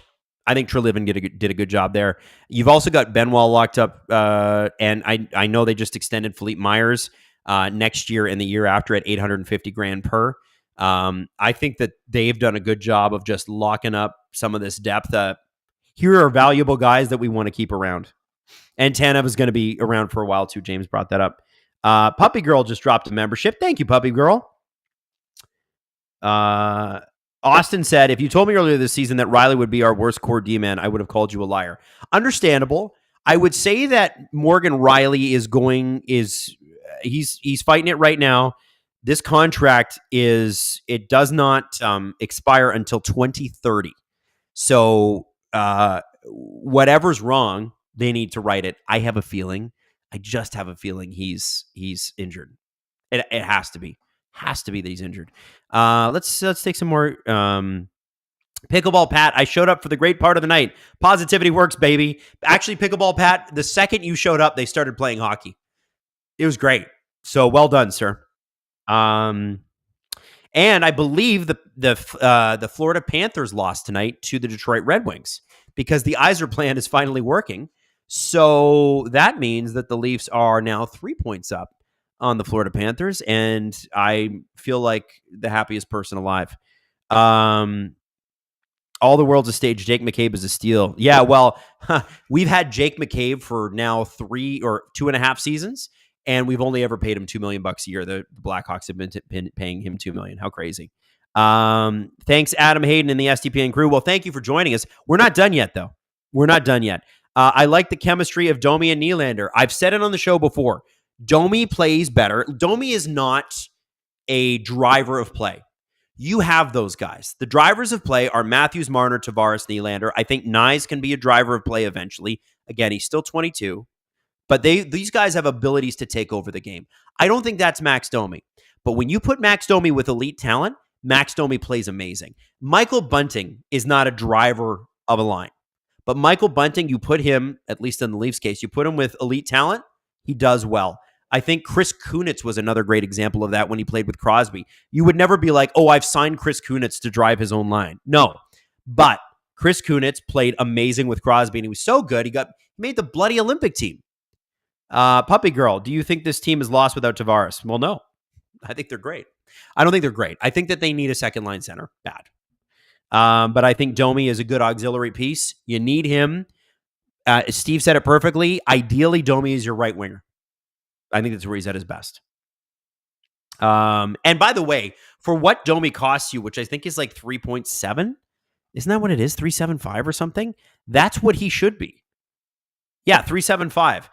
When you have a $3.75 million player, they should be a player that can play with your auxiliary pieces and create some offense. But unless they're coming off like a bridge deal and on an ELC and they've just broken out, you're not going to get line drivers at that price. It's not going to happen.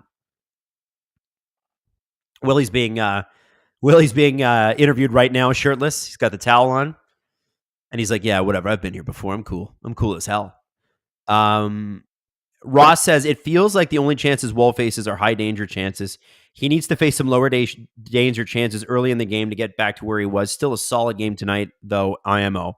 I agree. I think people have been a little too hard on Joseph Wall, and I think they got a little bit of the rose-colored glasses on for Anthony Stolarz already.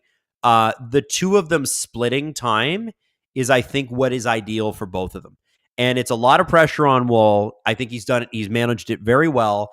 And if you've watched the Leafs over the last few games, the problem hasn't been Joseph Wall. Yeah, he's had, especially the Carolina game, I think that was a soft game for him.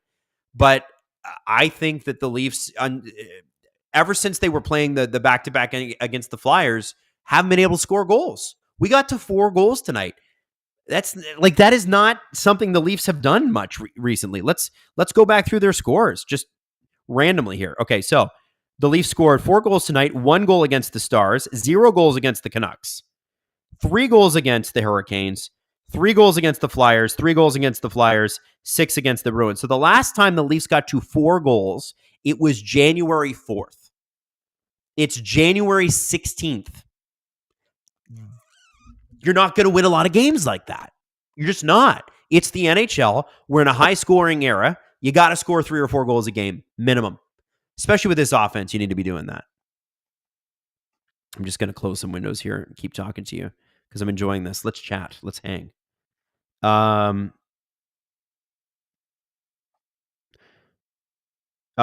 has been great for us, but I think he's reaching the limit of his workload. The team has been riding him hard for this stretch. Having his partner back will be good for him. I agree, Austin. I think that's true. James Scaresbrook says it's the 17th here in Melbourne. That's right, because Australia is always a day ahead.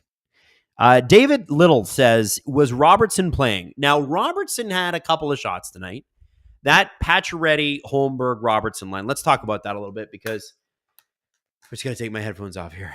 Because here's the problem, okay? Pacioretty and Robertson know when they play with Holmberg that they're going to get precisely 0 scoring chances off of his stick. So they kind of have to go it alone. Pacioretty, to me, for the Leafs, has some game-breaking elements. This is a veteran guy. People don't realize how he's a monster. He's huge. And he decided this year when he showed up at camp, I'm going to be a powered forward because that's what this Leafs team needs. He's not been that before, although he was always capable of it. He was more of a goal-scoring guy, points guy. So when we blame Robertson for whatever tonight was, let's have a look at who he's playing with. Let's have a look at Pontus Holmberg. And this isn't even necessarily Pontus Holmberg's fault, although he's got to own it. Pontus Holmberg's played 33 games this year. He has 6 points.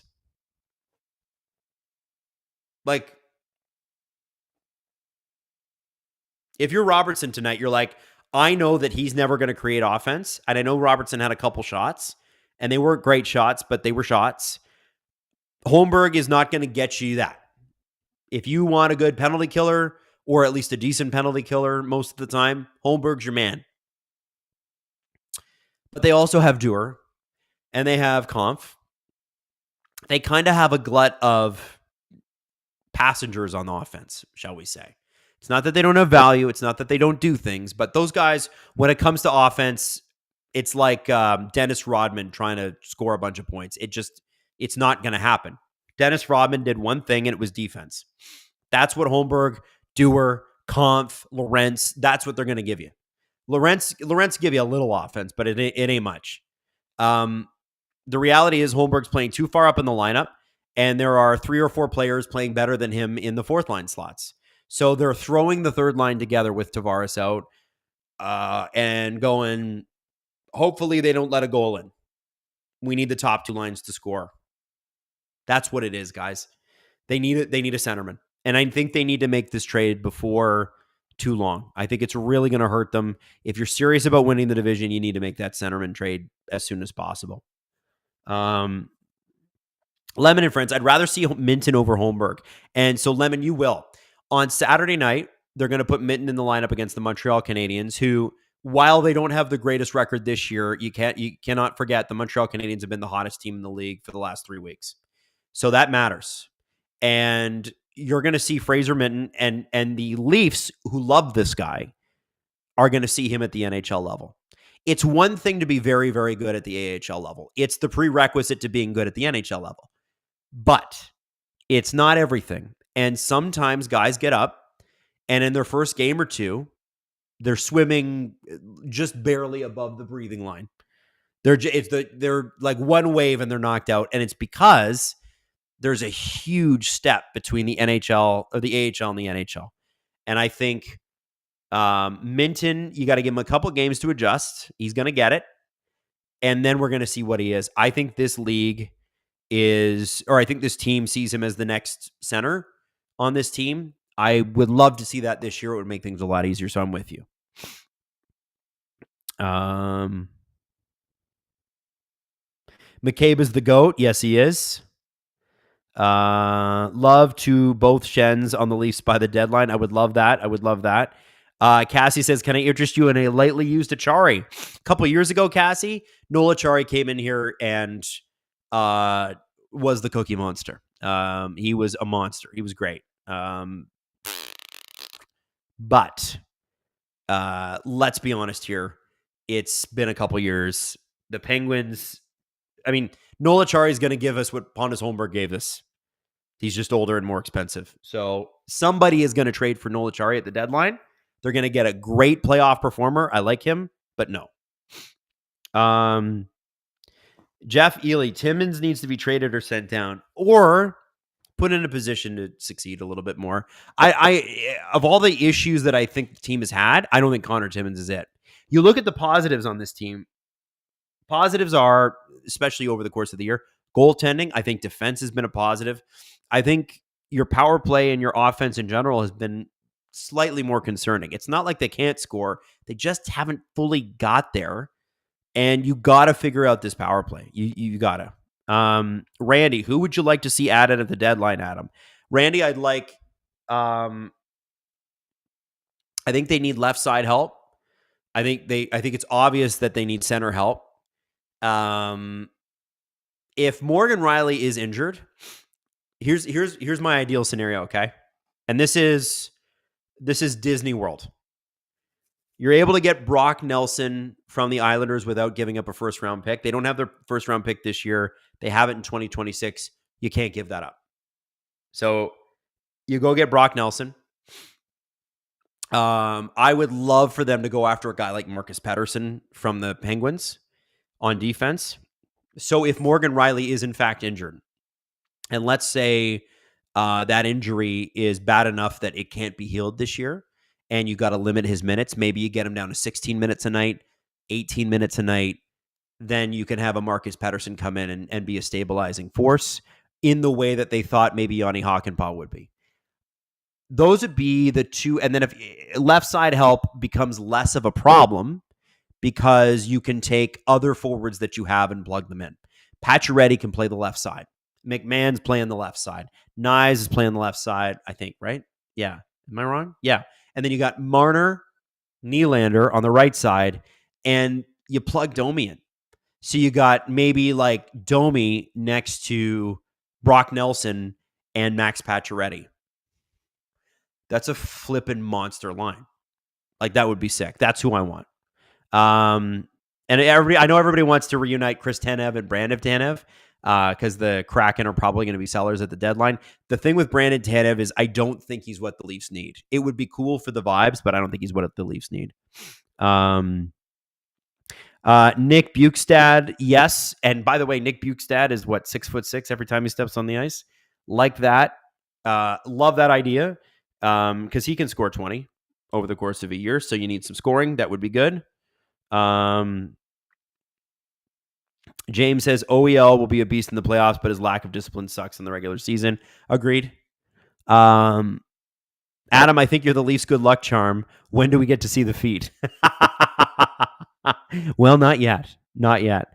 Thing is, what do the Leafs have to give up for these upgrades next year's first? So Marcus Pettersson, I think that Dubas is going to try to get a first for. So I was talking like Disneyland, right? Where I don't have to give up anything, and these are the players I get. I think you could interest Kyle Dubas and Nick Robertson to a degree. I think you could interest him. I'm not saying that it's Marcus Pettersson for Nick Robertson straight up, seriously. I think it'd be a part of this. But my thing to Kyle would be, okay, I have a bunch of other picks that I can offer you. I'm not giving you my best prospects. I'm not giving you Danford Minton or Easton Cowan. And I would say that to the Islanders too.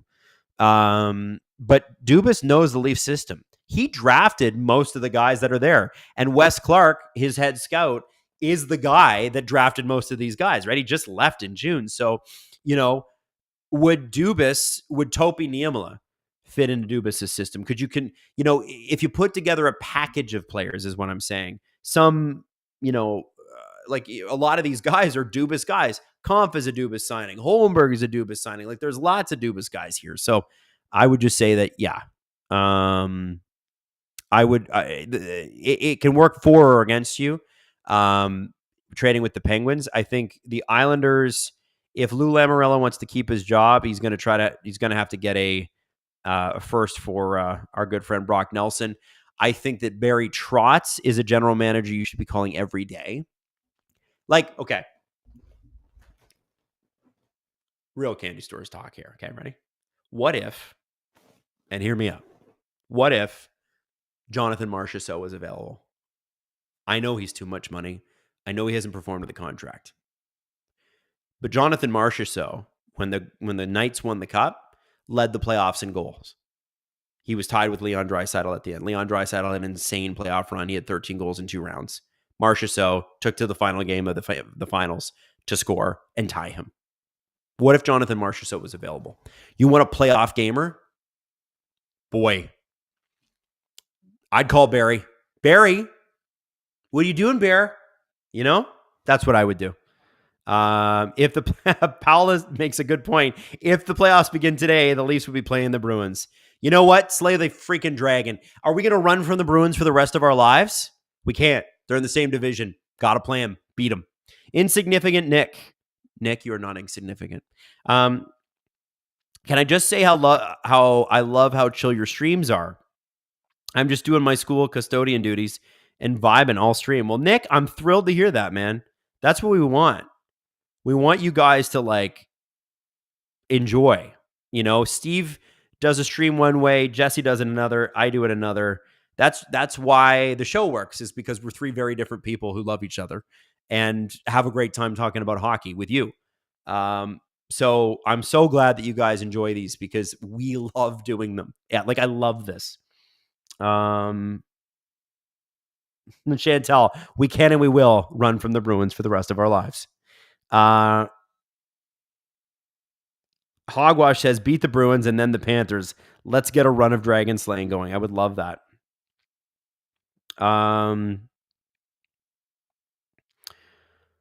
Are there any Leafs on the current roster who are Greyhounds or Steel Dogs? Steelheads? I don't know. It's a good question. What